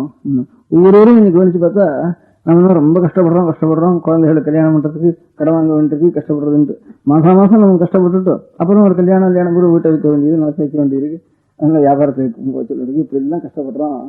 அறியாமையினாலும் அஜ்ஞானத்தினால்தான் அப்படி தான் கஷ்டப்படுறோம்.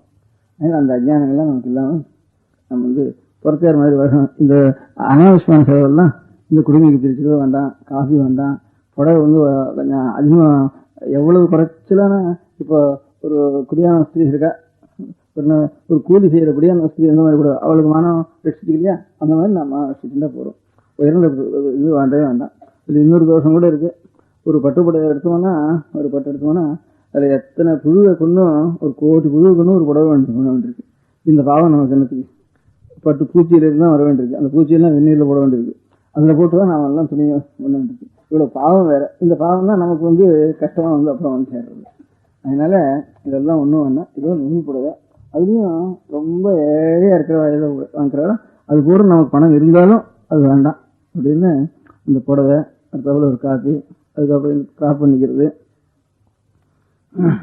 ஆகாரத்தில் நவதானியங்களும் எது கிடைக்கிறதோ ரொம்ப சுலபமாக உடம்புக்கு மாத்திரம் கெடுதல் இல்லாமல் நல்லா ஒரு கஞ்சியாக போட்டு மோரை விட்டுட்டோம்னா உடம்புக்கும் திடும், உடம்புக்கும் ஜீரணமாகிடும். இந்த அஜீரணங்கள்லாம் வராது, கஷ்டம் வராது. அனாவசியமாக போய் இது பண்ண வேண்டாம். கூடிய வரைக்கும் கிளப்புக்கே நம்ம போகாமல் இருந்துட்டோம்னா ரொம்ப சௌகரியம். கிளப்புக்கு போகாமல் இருக்கவே முடியும். இது இப்படியே பழக்கம் பண்ணிட்டோம்னா கொஞ்சம் கொஞ்சமாக ஏதோ 2 பொறி வச்சுக்கிறது, அவல் வச்சுக்கிறது எல்லாம் வச்சுக்கிறது, அந்த பொரி கஞ்சி அல்லது பொரிய ஒரு தயிரில் ஊற போடுறது, அந்த சமயத்தில் வெளியில் எங்கேயானு போனோம்னா அதை சாப்பிட்டு இருந்துடுறது. அப்படியே பழக்கமாயிட்டு தான் அது கஷ்டம் இல்லை. அதில் இன்னொரு இடத்துல போய் கிளப்பில் போய் சாப்பிட்டு அதில் வந்து அனாச்சாரங்கள்லாம் ஏற்பட்டு, வியாதிகளும் ஏற்பட்டு, அனாச்சாரங்களும் ஏற்பட்டு இந்த கஷ்டங்கள்லாம் வேண்டாம். அப்படிலாம் இருந்துட்டு தானே இப்போ நம்ம ஜனங்கள் இப்படி இல்லாமல்லாம் கடன்பட்டு கஷ்டப்படுறதுனால தானே எங்கே பார்த்தாலும் கிளப்பு தெருவுக்கு வீட்டைக்காலும் கிளப்பு ஜாஸ்தியாக போச்சு. அப்புறம் சவரசாலை, சலூன், அதுக்கப்புறம் செலவு தொழில், லாண்ட்ரி, இந்த மாதிரி இதான ஊர் முழுக்க இது பாதிக்கு மேலே அது இருக்க கொடுத்தும் குறைச்சலாக இருக்குது. நாம் கொடுத்துன காரெல்லாம் இந்த காரியத்தை பண்ணிட்டோம்னா அவனும் அதே மாதிரி இருக்கும். அவனுக்கு கஷ்டம் இருக்காது. இது இந்த தொழில் அவன் வந்து வைக்க வேண்டிய அவசியம் இல்லை. அவன் கிராமத்தில் அவன் சௌக்கியமாக இருந்து அவன் தொழில் நம்ம மாதிரி அவனும் இருப்பான். அதுலேருந்து இப்படிலாம் வந்து அப்புறம் அவனும் கஷ்டப்படுறான். 1000 பேர் வச்சான்னா 1000 பேர் நஷ்டப்பட்டு 100 பேருக்கு லாபம் வருது. பாக்கி 90 பேர் கடன்பட்டு கஷ்டப்பட்டு அதெல்லாம் இந்த மாதிரி பெரிய கிராமத்தை விட்டு டவுனில் வந்து வியாபாரம் விட்டு எல்லாத்தையும் ஏலம் போட்டு இப்படிலாம் கஷ்டப்படுறேன் அப்படின்னு அவனும் கஷ்டப்படுறான். அதெல்லாம் பண்ணாமல் நம்ம எல்லாரும் ಸ್ವಲ್ಪ வஸ்திரம், ஏதோ மேல் துண்டு ஒன்றும் கீழே கட்டிக்கிறதுக்கு ஒரு வஸ்திரம் ஒன்றும். வஸ்திரம் எவ்வளோ குறைச்சி, ஸ்திரீகளும் அதே மாதிரி குறைச்சலான செலவில் வஸ்திரம் எடுத்துக்கிறது. ஆம்பளைகளும் சட்டையட்டை ஒன்றும் வேண்டாம், தையல்காரன் வேண்டாம், லாண்ட்ரி வேண்டாம், அவனும் துணியும் அவன் துவச்சுட்டா லாண்ட்ரி வேண்டாம், இந்த கிராப்பு வேண்டாம். ஏதோ அவன் பழைய நாளில் ஏற்பட்ட மாதிரி பழைய நாளில் ஒரு தெருவுக்கோ ஒரு ஊருக்கோ அவன் 4 பேர் இருப்பான் சோரம் பண்ணுறதுக்கு, அவனுக்கு இந்த நெல் கொடுத்துட்டா அவன் எல்லாருக்கும் கொண்டுட்டு போய் நாமாவே கொண்டு போயிடும். அவனுக்கே அந்த நெல் போகிறோம், அவனுக்கு இந்த கஷ்டங்கள்லாம் இல்லை. அவனுக்கு ஏதோ தானியம் கிடைக்கிறது கொடுத்துட்டு போனான். அப்பப்போ அவன் குடும்பம் சௌக்கியமாக அவன் இருப்பான். இந்த மாதிரி அதிகப்படி செலவெல்லாம் நாம் குறைச்சுட்டோம்னா அதுக்கப்புறம் நமக்கு பிறருக்கு உபகாரம் பண்ண முடியும், ஒரு தைரியம் இருக்கும். நாமே எப்போ பார்த்தாலும் எல்லாரும் கடனாளியாக போயிட்டானா என்ன உபகாரம் பண்ணணும்னு எண்ணம் இருந்தாலும் நம்மளால் பண்ண முடியாமல் போயிடும். அதே மாதிரி தான் ராஜாங்கத்துக்கும் நாம் எல்லாம் இந்த மாதிரி பண்ணுவோம்னா ராஜாங்கத்துலேயும் இப்போ அவன் என்ன செய்கிறா, சீமையிலெல்லாம் அமெரிக்காவில் ஜனங்கள்லாம் எப்படி இருக்கா, இங்கிலாண்டில் எப்படி இருக்கா, நம்ம ஜனங்கள்லாம் அவ்வளவு இல்லை. அந்த மாதிரி நம்ம ஜனங்களையும் பண்ணணும். அவன் அந்த ஜனங்களுக்கு சமானமாக இருக்கணும். அதுக்காக 2 வருஷம் திட்டம் போடணும். முதல் 5 ஆண்டு திட்டம் ஆச்சு, 2வது 5 ஆண்டு திட்டம் போடணும். அதனுடைய முடிவு என்னன்னாட்டா எல்லாரும் ஃபுல் ட்ரெஸ் போட்டுக்கணும், எல்லாரும் கார் வச்சுக்கணும், ஆளுக்கு ஒரு கார் கொடுத்துக்கணும். இப்போ இருக்கிற கார்லேயே ஜனங்கள் மடிகிறதும் கஷ்டப்படுறதும் தாங்க முடியல. அந்த மாதிரி இப்போ ஆளுக்கு ஒரு கார் கொடுத்துக்கணும், சீவ மாதிரி இருக்கணும் எல்லாரும். அப்படிங்கிற மாதிரி முறையில் அதுக்கு தகுந்த எங்கே பார்த்தாலும் தார் ரோடு போடணும் அப்படின்னு அதுக்கு தகுந்த செலவு. அதுக்கு பணம் இல்லைன்னா அது கடன் வாங்க அமெரிக்காவிலேருந்து திருப்பி கொடுக்குற சமயத்தில் எல்லாம் கஷ்டப்படும். இந்த மாதிரிலாம் அவளும் என்னென்னமோ பண்ணிட்டு இருக்கா. அவள் செய்ய வேண்டியது தேசத்தை ரட்சிக்கிறதுக்கு வேண்டிய ஒரு பந்தோபஸ்துக்கு வேண்டியது, ராஜாங்கத்துக்கு செய்ய வேண்டியது, செலவு செய்ய வேண்டிய அவசியம். பாக்கி இருக்கிற நாடுகளுக்குள்ள குறைச்சலான செலவில் ஜீவிக்கக்கூடியது நம்ம இந்திய நாடு தான் இப்போ உலகத்துக்குள்ளே இருக்கிறது. இது நம்ம வந்து வெள்ளக்கார நாடு மாதிரி இப்போ ₹1 ஒரு 30 ரூபாயில ஒரு குடும்பம் கஷ்டப்பட்டா சாப்பிட்டுலாம் இப்போ இருக்கிற நிலையில் இப்போ ஒன்றும் அதிக ஆடம்பரம் இல்லாமல் பண்ணினா 30 ரூபாய்க்குள்ளே சாப்பிட்டுடலாம். எவ்வளவு குறைச்சலாக இருந்தாலும் இப்போ 30 பவுன் வேணும்.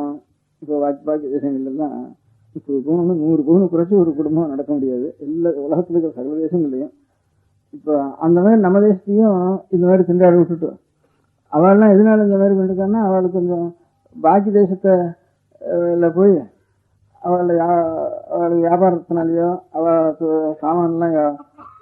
சாமான்லாம் கொண்டு கொடுத்து அதுலேருந்து லாபம் சம்பாதிக்கிறதுனாலையோ இல்லது பாக்கி இதர ராஜ்யங்களை போய் ராஜ்யபாரம் பண்ணுறதுனாலையோ இப்போ நேற்று வரைக்கும் இங்கே இருக்கிற வரிகள் எல்லாம் வெள்ளக்காரன் எடுத்துட்டு போயிட்டு இருந்தான்.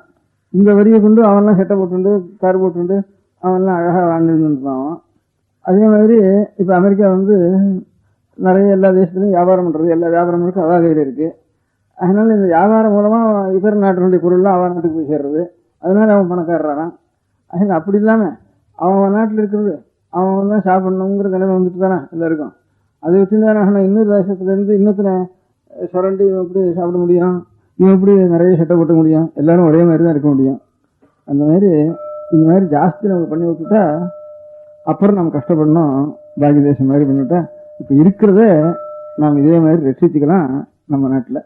அதனால இனிமேல் இருக்கிற சட்டையும் குறைச்சிட்டு உத்திரி சட்டையும் போட்டுக்காம காபியும் குடிக்காம ஏதோ மோரையும் ஒரு கஞ்சியும் கூழும் களியும் இதை சாப்பிட்டு இது விசேஷ காலங்களில் புண்ணிய காலங்களில் அமாவாசை உருப்படுதுன்னா அன்றைக்கி தான் பச்சரிசி சமைக்கிறதுன்னு வழக்கம் வீடுகளில். அந்த அமாவாசைக்கு தெய்வ காரியங்கள் வந்ததுன்னா அப்போ மாத்திரம்தான் தூங்கரிசி வேண்டாம், இந்த தானியங்கள் வேண்டாம், தெய்வ காரியங்களுக்கு அதை செய்வோம்.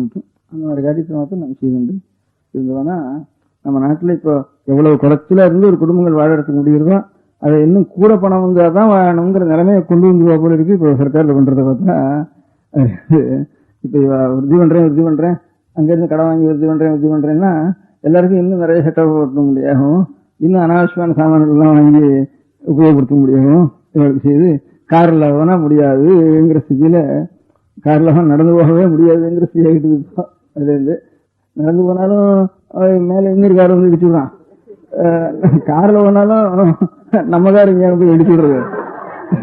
இப்போ ஏற்பட்ட ஸ்திதி எல்லாம் டார் ரோட்டை பண்ணிவிட்டா கிராமம் முழுக்க ரோடு பண்ணணும்ட்டு இதுக்கு அங்கேருந்து அமெரிக்காவிலேருந்து கடன் வாங்கிட்டு வரணும்ட்டு இப்படி இது இந்த ஏற்ற வேண்டாங்க, இவ்வளோ தூரம் ஏற்ற வேண்டாம்.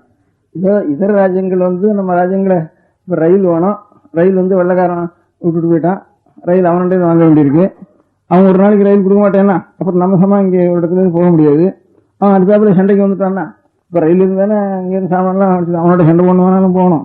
அதுக்காக ஒரு ரயில் வேணும். ரயிலை வந்து அவனை எதிர்பார்க்காம இன்ஜின் ரயில் எல்லாம் நாமே பண்ணிக்கணும். இப்போ வெளிநாட்டுகளில் என்னென்ன சாமான் இருக்கோ ஆயுதங்கள் இதுங்கள்லாம் எல்லாம் நாமே பண்ணிக்கணும். ரட்சிக்கிற பந்தோபஸ்துக்காக வேண்டிய மாத்திரம் செய்ய வேண்டிய காரியத்தை விருத்தி பண்ணிட்டு பாக்கி ஜனங்களுடைய ஒரு பழக்க வழக்கங்களை இன்னும் இப்போ ஒரு 30 வருஷத்துக்குள்ள எது ஏறி இருக்கோ அது இன்னும் கொஞ்சம் குறைக்க முடியாது அப்படின்னா அவன் நம்ம நாட்டுக்கு ஜனங்களுக்கு உபகாரம் பண்ணினவள் அவன். இப்போ நீங்கள்லாம் சட்டை போட்டுக்க வேண்டாம், நீங்கள் தையல்காரங்க பணம் கொடுக்க வேண்டாம், இந்த அனாவசியமாக கிராப் இது பண்ணிக்க வேண்டாம், ஆகாரத்துலேயும் நவதானியங்களே சாப்பிட்டுருங்க, எல்லாருக்கும் அரிசி ரேஷன்ட்டு உணவு போடுறோம், எல்லாம் கவர்மெண்ட்டை கண்ட்ரோல் பண்ணிக்க வேண்டியிருக்கு. அதில் அநேகம் அப்படியே கண்ட்ரோல் பண்ணி கவனிக்காம மட்டுக்கும் இத்தனை டன் மக்கி போச்சு அரிசின்னு கடைசியில் கொண்டு இதை போட்டு போடுறான். இல்லை வேணா இந்த மில்லெல்லாம் துணி உற்பத்தி பண்ணாம எல்லாத்தையும் நிறுத்தி வைன்னு இப்படி தான் சொல்கிறான். இதெல்லாம் ஒன்றும் வேண்டாம் நமக்கு. அவனும் பழைய நாள் மாதிரி ஏதோ வயலில் வேலை செய்கிறப்போ கோவணத்தை கட்டினு தலையில் துணியை கட்டின்னு இருப்பான். பாக்கி வேணும் வீட்டுக்குள்ளே ஒரு விசேஷ காலம் வந்தானே அந்த துணியை இடுப்பில் கட்டிக்குவோம், தலையில் இருக்கிற துணியை மேலே போட்டுக்குவோம். இதோட சரியாக போயிடும், வேறு ஒன்றும் வேண்டியதில்லை.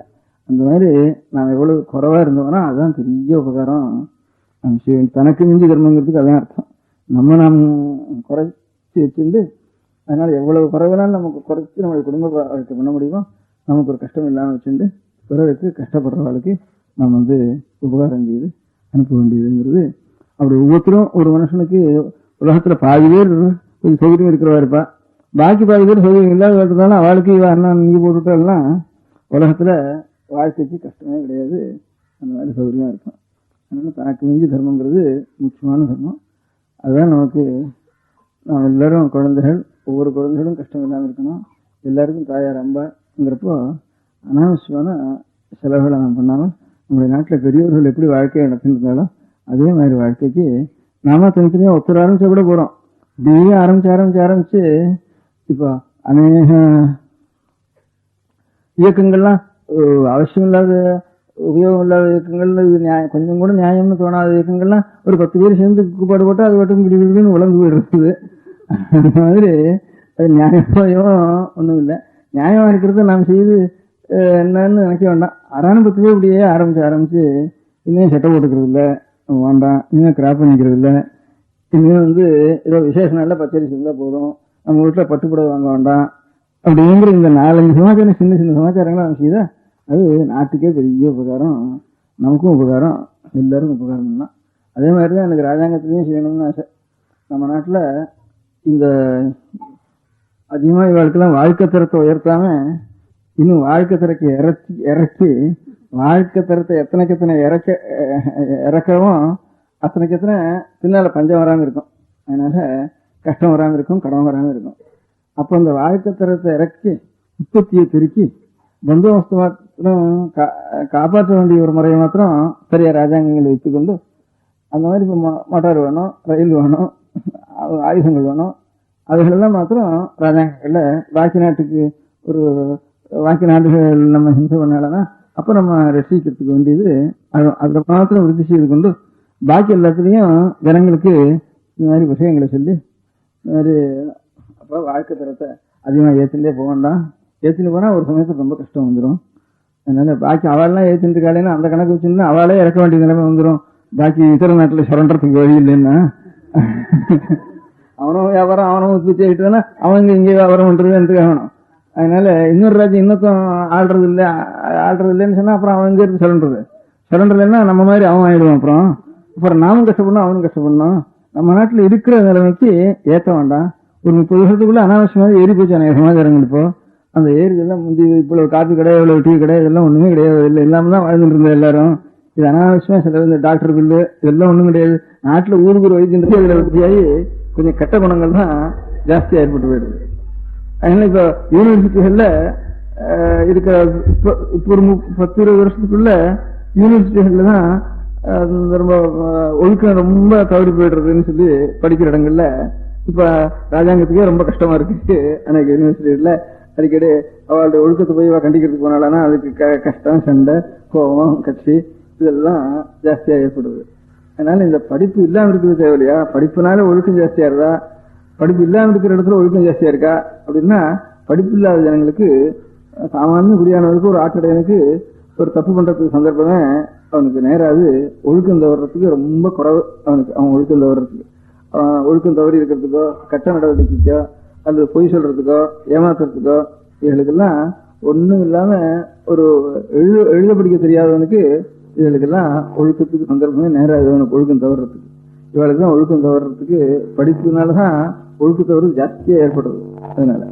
அதனால பள்ளிக்கூடத்தினாலேயே ஆனா நான் ஸ்கூல் எதுக்காக வைக்கிறோம்னா பையனெல்லாம் வந்து ஒண்ணுமில்ல சாப்பிடறதுக்கு வழியாமல இருக்கானே நம்ம ஊர் பையன் எல்லாம் ஏதோ படிச்சான்னா அதுல இருந்து கொஞ்சம் ஏதாவது ஒரு ஜீவனம் பண்ணிக்குவானே அவன், அதுக்காக படிக்கட்டும் அப்படின்னு வைக்கிறோம்.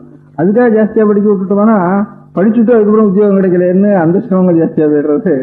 அதனால இத்தனை பேர் மேல படிக்காம இருக்கிறது தேவையில்ல, காலேஜ்ல இருந்து இத்தனை பேர் சேர்க்காம இருக்கிறது தேவையில்லைன்னு சொல்றதுக்கு ஆரம்பிக்கிறா இப்ப கவர்மெண்ட்ல. சில பேர் இத்தனை பேர் தான் காலேஜ் வாசிக்கலாம்னு அப்படி சுட்டா கூட தேவையில்ல. ஏன்னா காலேஜ் வாசிச்சுட்டு இவ்வளவு தூரம் பணத்தை செலவழிச்சுட்டு அதுக்கப்புறம் உத்தியோகம் கிடைக்கலன்னு அது வேற கஷ்டப்படுறாளுன்னுட்டு அது வேற சிரமப்படுறா. அதனால எந்த தர்மத்திலையும் போனாலும் முழுக்க கஷ்டங்களை நிவர்த்தி பண்றதுன்னு சொல்றதுக்கு இல்ல. ஒழுக்கத்துக்கும் படிப்பு ஒழுக்கத்துக்காக படிப்பு இருந்தா ஒழுக்கம் நல்லா இருப்பான்னு நினைக்கிறான். அதுலயும் படிப்பு ஜாஸ்தியா இருக்கிற இடத்துல ஒழுக்கம் கிட்டும் போறது. படிப்பு இருந்தானா ஜீவனம் சௌகரியமா இருக்கும்னு நினைக்கிறான். படிப்பு இருந்தானா படிச்சுட்டு பணத்தையும் செலவழிச்சுட்டு அதுக்கப்புறம் உத்தியோகம் கிடைக்கலன்னுட்டு அது வேற கஷ்டம் ஏற்படுறது. அதனால எதுலையும் ஒரு கஷ்டங்கள் கடைசியில் வழிந்து முடியாது. கஷ்டங்கிறது இதனால அடியோட நிவர்த்தியாச்சுன்னு சொல்ல முடியாது. அதனால படிச்சவாள் எல்லாரும் கெட்டவாள்னு அர்த்தம் இல்லை. நல்லா படிப்பு இருந்து நல்லா உபயோகப்படுத்த மனுஷாலும் இதோ 100-10 பேராவது படிக்காம இருந்தா எவ்வளவு இருப்பாளோ அதை காலம் இன்னும் ஒழுக்கத்தோடையும் நல்ல குணத்தோடையும் படிப்பினால விருத்தியாரவாளும் உண்டு இல்லைன்னு சொல்றதுக்கு இல்லை. முக்கிய சாமானியமா 100-30 அந்த மாதிரி சந்தர்ப்பங்கள்லாம் ஏற்படுறதுல ஒழுக்கம் கெட்டு போறதுதான் ஜாஸ்தியா இருக்கு, படிப்பினால கெட்டு போறது. அதே மாதிரிதான் ஆஸ்பத்திரினால ஆஸ்பத்திரி இல்லாம இருந்ததுன்னா வியாதி கூட கொஞ்சம் குறைவா இருக்கும். ஆஸ்பத்திரி ஜாஸ்தியாக வியாதிகளும் ஜாஸ்தி ஆயிடுறது. அதனால ஒழுக்கத்தை சீர்திருத்தத்துக்காக பள்ளிக்கூடம் ஏற்படுறதுன்னா பள்ளிக்கூடம் இல்லாத இடத்துல ஒழுக்கம் அவ்வளவு கெட்டு போகல, பள்ளிக்கூடம் இருக்கிற இடத்துல ஒழுக்கம் ஜாஸ்தியா கெட்டு போறது. யூனிவர்சிட்டியும் காலேஜ்லயும் தான் ஒழுக்கம் ஜாஸ்தி கெட்டு போறது. அதனால ஒழுக்கத்தை சீர்திருத்தத்துக்காக நினைச்சு போய் பண்ற மருந்து இன்னும் வியாதியை ஜாஸ்தி பண்றது. அதே மாதிரிதான் ஆஸ்பத்திரியும் ஜாஸ்தி பண்றது. கட்ட நடவடிக்கை எல்லாம் பண்ணான்னா நமக்கு ஆஸ்பத்திரியில் அது இருக்கு இது இருக்கு அந்த இன்ஜெக்ஷன் பண்ணலாம் இந்த இன்ஜெக்ஷன் பண்ணலாம்னுட்டு அவனுக்கு ஒரு கட்ட நடவடிக்கையில் ஒரு தைரியம் வந்துடுறது. அந்த மாதிரி காரியங்கள் ஒரு பேங்க்கு வச்சோம்னா ஜனங்களுக்கு ஒரு கஷ்டம்னு. பேங்க்குன்னா ஆரம்பம் ஒரு நாளைக்கு உண்டு, ஆரம்பம் ஒரு நாளைக்கு உண்டுன்னா அந்த பேங்க்குக்கு முடிவும் ஒரு நாளைக்கு உண்டு. அந்த முடிகிற அன்னைக்கு ஆறாருடைய பணம் எல்லாருக்கும் போற பணத்தினாலதான் இப்ப இருக்கிறவள நம்ம ஜீவிச்சுட்டு இருக்கோம். அதனால கடைசி நாள்ல எத்தனையோ பேர் ஒரு பேங்க் முடிகிறதுன்னு வந்துதானே எந்த காரணத்தினாலேயாவது முடிகிறப்ப யாராவது போட்டிருக்காளோ பணம் அத்தனை பேருக்கும் ஒரு நஷ்டம் ஏற்படுறது. எதுல இருந்தாலும் ஒரு கெடுதலோடு தான் வந்து சேர்றது அதுல இருந்து. அதனால உண்மையா உபகாரம் பண்றதுன்னு எதனால என்ன கடனாலையும் கடனை பணம் கொடுக்கறது தப்புன்னு சொல்லல, படிப்பு கொடுக்கறது தப்புன்னு சொல்லல, அதனால ஆஸ்பத்திரி வைக்கிறது தப்புன்னு சொல்லல. அதனால முழுக்க எல்லா கஷ்டங்களும் நிவர்த்தி ஆச்சான்னா நிவர்த்தி யாரும் இல்லை. உண்மையா நிவர்த்தி யாரு எதனால என்ன நமக்கு வறுமை இருந்தாலும் அதை வறுமையா நினைக்காம இருக்கணும், வியாதி இருந்தாலும் வியாதியா நினைக்காம இருக்கணும், அஜ்ஞானம் இருந்தாலும் நமக்கு இன்னும் அதுக்கு மேல படிப்பு இல்லையா, அதுக்கு மேல கலை இல்லையா, அதுக்கு மேல பாட்டு இல்லையா, அதுக்கு மேல நம்ம பாஸ் பண்ணலையா அப்படிங்கிற ஒரு ஆசை நமக்கு ஆசை இல்லாம இருக்கணும். அதுக்கு இருக்கிறதுக்கு ஒரு சாந்தம் இருக்கணும். ஒரே காரியத்துல நமக்கு ஒரு 1000 ரூபா எனக்கு நஷ்டமா போயிட்டுதானா கொஞ்சம் தெய்வ பக்தி உள்ளவனா இருந்தானா ஏதோ சாமி கொடுத்தார் வாங்கிட்டு போயிட்டார், நான் என்ன செய்யறதுக்கு அப்படின்னு விட்டுடுவான். அதனால தனக்கு ஒரு பந்துக்களையோ ரொம்ப பிரியமா இருக்கிற ஒரு குழந்தைகளோ காலமாயிட்டா கூட கொஞ்சம் ஞானியா இருக்கிறவன் அவனுக்கு ஏதோ அவர் கொடுக்க வேண்டியது அந்த பிராணிக்கு அவ்வளவுதான் ஆயுசு, நீங்க எனக்கு துக்கம் விசாரிக்கிறீரு அப்படின்னு சமாதானம் செய்யணும். கொஞ்சம் ஒரு கருமையா இருந்தான்னா அவனுக்கு ஏதாவது ஒரு 100 ரூபாய் ஞானம் போயிட்டா கூட அதுக்காகவே தலையில அடிச்சுட்டு வாயில் அடிச்சுட்டு எல்லாரையும் வச்சுட்டு கஷ்டப்பட்டு, கஷ்டங்கிறது மனசு சாந்தம் இருக்கிறதுனாலதான் இது எதுக்கிற ஜாதி இருக்கிறவன் ஜாதியை பொறுத்துட்டு சாந்தமா சந்தோஷமா இருப்பான். அது இருந்து கடன் இந்த மாதிரி வறுமை இருந்தாலும் அதையும் பொறுத்துட்டு சாந்தமா இருப்பான். சாந்தம் இருந்துதானே, அதனால சாந்தம்ங்கிறது தான் எல்லாத்துக்கும் ஒரே உண்மையான மருந்து. அந்த சாந்தம் எதனால வரும்னா தெய்வசக்தினாலதான் வரும். நம்ம எல்லாம் அண்ணன் இருக்கோம், ஒருத்தன் இருக்கான், அவன் ஆட்டி வைக்கிறான், அவனுடைய கடமை பிரகாரம் நம்ம நினைக்க வேண்டியது. எது நடக்கிறதோ அதில் நாம் துக்கப்படக்கூடாது. அது ஊராருடைய சொன்னதுக்காக நமக்கு என்ன நிறுத்தியா போடுறது. நாம் எழுந்திருக்க வேண்டிய ஒன்றை தவிர வேற ஒன்றும் இல்லை. நடக்கிறது. அதனால அவனுடைய அருள். அதனால நாம் ஏதோ அவனை நாம் அப்பா இந்த மாதிரி என்ன இந்த மாதிரி வைக்காம நாம் ஏதோ பாபம் பண்ணியிருந்தாலும் அதை நிறுத்தி பண்ணி க்ஷேமமாகன்னு ஒரு பிரார்த்திக்க வேண்டியதான் நம்முடைய கடமை அப்படின்னு அந்த ஒரு தெய்வசக்தி நமக்கு இருந்ததானே, அந்த தெய்வசக்தி தான் வறுமை, வியாதி, இந்த மாதிரி ஒழுக்கம் எல்லாத்துக்கும் உண்மையான சாந்தம் ஒரே மருந்து. அதுதான் தனித்தனியா வியாதிக்கு ஆஸ்பத்திரி மருந்து, இந்த மாதிரி வறுமைக்கு பேங்க் மருந்து, இப்ப அறியாமைக்கு ஸ்கூல் மருந்துன்னு வச்சுட்டு இருக்கோம். கொஞ்சம் தூரம் தான் மருந்துது. அதனால இந்த இது புதினா கொடுக்குற மாதிரி தான் மலேரியாவுக்கு. இதெல்லாம் அந்த சமயம் கொஞ்சம் அடக்கி வைக்கவே தவிர மூலத்தை அறுக்காது. அது அதனால அடியோட எல்லாத்தையும் இந்த நம்ம கஷ்டங்கள் எல்லாம் அறுத்து வைக்கிறது சாந்தம் ஒண்ணுதான். அந்த சாந்தம் எதுனாலும் ஈஸ்வரனிடத்துல ஒரு பக்திங்களா தான் சாந்தம் வரும். அதனால அந்த ஈஸ்வரனுடைய பக்திங்கிறது எப்படி நமக்கு வரும்?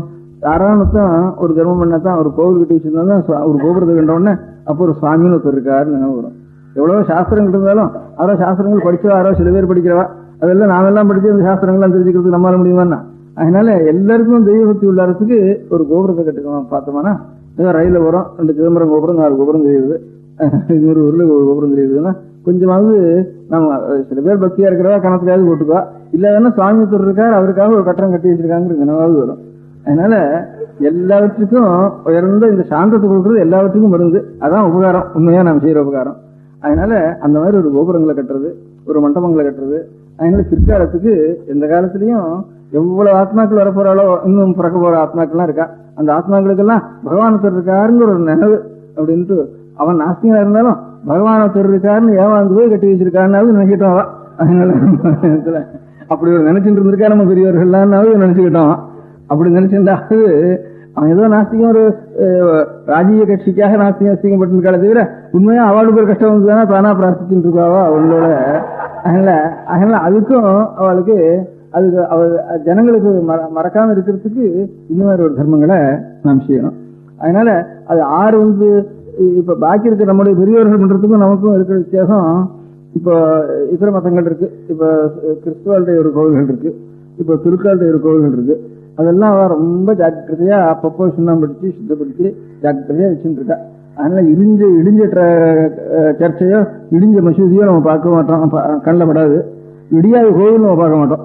அதனால நம்முடைய கோவில் அப்படி மரம் முளைச்சதும் பாசி பிடிச்சதும் இப்படிதான் இருக்கும் நம்ம கோவில்.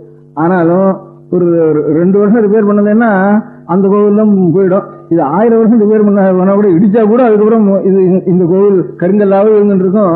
அங்க எவனாவது அந்த கோவில் அடியோட படகள் வந்து இடிச்சுட்டு போனா கூட அது அந்த அவ்வளவு இடிச்சானா இதெல்லாம் விழுந்துருவது. அதனால அவ்வளவு ஜாக்கிரதையா அஸ்திவாரம் போட்டு வச்சிருக்கா, கருங்கல்லால கட்டி வச்சிருக்கா. அந்த இடத்துல போய் யாராவது ஒருத்தன் இடிஞ்சு போனதுக்கு அப்புறம் கூட ஏதாவது ஒரு பிள்ளையார கொண்டு வச்சு அங்க பூஜை பண்ணிட்டு ஆரம்பிப்பான். அந்த மாதிரி அஸ்திவாரம் பலமா போட்டிருக்கா. நாம் பண்ற அபசாரம் நிறைய இருந்தாலும் நம்ம மதத்துல அஸ்திவாரம் பலமா போட்டிருக்கா பெரியவா எல்லாரும். அந்த மாதிரி ஒரு முறையில சாஸ்வதமா இருக்க முடியாத ஒரு கோவிலை கட்டுறதுங்கிறது, கோவில் கட்டுவானே ஒரு ஆஸ்பத்திரி, பள்ளிக்கூடத்து, பேங்க் அப்படின்னு இப்ப நம்ம சொல்லிட்டு இருக்கோம். இதெல்லாம் பழைய நாள் தர்மம் கோவில் கட்டுறதுங்கிறது அப்படின்னு இப்ப நேகமா உபன்யாசம் பண்றவாலும் அரசியல் துறையில் இருக்கிறவாலும் அந்த மாதிரி தர்மங்கள்லாம் அதுதான் இந்த தர்மங்கள்லாம் நிறுத்திட வேண்டியதுங்க அப்படின்னு சொல்றேன். அதனால எல்லாரும் நாம் வந்து ஆகாரம் நமக்கு ஆறு கொடுக்குறான்னா நம்முடைய சக்தியினால ஒரு அரிசி நம்மளால உண்டு பண்ண முடியாது. அதனால ஏதோ நம்ம மீறி தான் ஒரு அரிசி எவ்வளவு சயின்ஸ் நம்ம விருத்தியானாலும் என்னத்தை பண்ணினாலும் நம்ம ஆகாரத்தை ஒரு வாழையில நம்மளால பண்ண முடியாது, ஒரு கீரை நம்மளால பண்ண முடியாது. அது நம்ம மீறி தான் எல்லாத்துக்கும் எவ்வளவு சக்தி கண்டுபிடிச்சாலும் அதுக்கப்புறம் எலக்ட்ரிக் கட்டு பண்ணு அது பண்ணு இது பண்ணுன்னுட்டு ஏதாவது இன்னும் நம்ம மீறின ஒரு சக்தி இருக்கு. அதுதான் நமக்கு நம்முடைய தர்மாசர்மங்களை புண்ணியபாவங்களை அனுசரித்து நமக்கு படியளந்து வருவது. அதனால அந்த படியளக்க முடியாத பகவானை நாம் ஸ்மரிச்சுட்டு அவனுக்காகன்னு சொல்லி ஒரு இடத்த வச்சு அங்க ஒரு நைவேத்தியம் அவனுக்காகன்னுட்டு நம்முடைய நன்றி அறிவை காட்டுறதுக்காக அங்க நைவேத்தியம் ஆனதுக்கு அப்புறம் தான் நாம் சாப்பிடணும் அப்படிங்கிறதுக்காகத்தான் கோவில்கள் ஏற்பட்டிருக்கு. அங்க கோவில்ல மணி அடிச்சாச்சா நைவேத்தியம் ஆயிட்டு சுவாமிக்கு, அதுக்கப்புறம் நம்ம வீட்டில் நாம் சாப்பிடுவோம் அப்படிங்கிறது பெரியவர்களுடைய ஒரு பழக்கம். அது இல்லாமல் இருந்தானா நாம் நன்றி கேட்டவனாதான் போயிடுவோம். அதனால ஒவ்வொருத்தரும் தனியா வீட்டுல பூஜை பண்ண முடியாது. சில பேர் பூஜை பண்ணுவா, சில பேர் வந்து பூஜை பண்ண முடியாது. அதனால எல்லாருக்கும் பொதுவா ஒரு இடம் வச்சு அந்த இடத்துல பூஜை நடந்ததுக்கு அப்புறம் தான் நாம் எல்லாரும் ஆகாரம் பண்ணணும் அப்படின்னு எல்லோருடைய பொருளும் அதுல சேரணும் ஊர் பொதுவில் அப்படிங்கிறதுக்காக தான் கோவில் கட்டிருக்கு. அந்த மாதிரி அப்பேற்பட்ட கோவில் கட்டுற சிரமம் இனிமே வேண்டாம், அந்த கோவில் கட்டுற சிரமம் நிறுத்திடும், அனாவசியம் அங்கே ஆறு போறா. அதனால பாக்கி இருக்கிறது ஸ்கூல் கட்டு ஆர்ஃபனேஜ் கட்டுன்னு அப்படி சொல்லிட்டு இருக்காரு.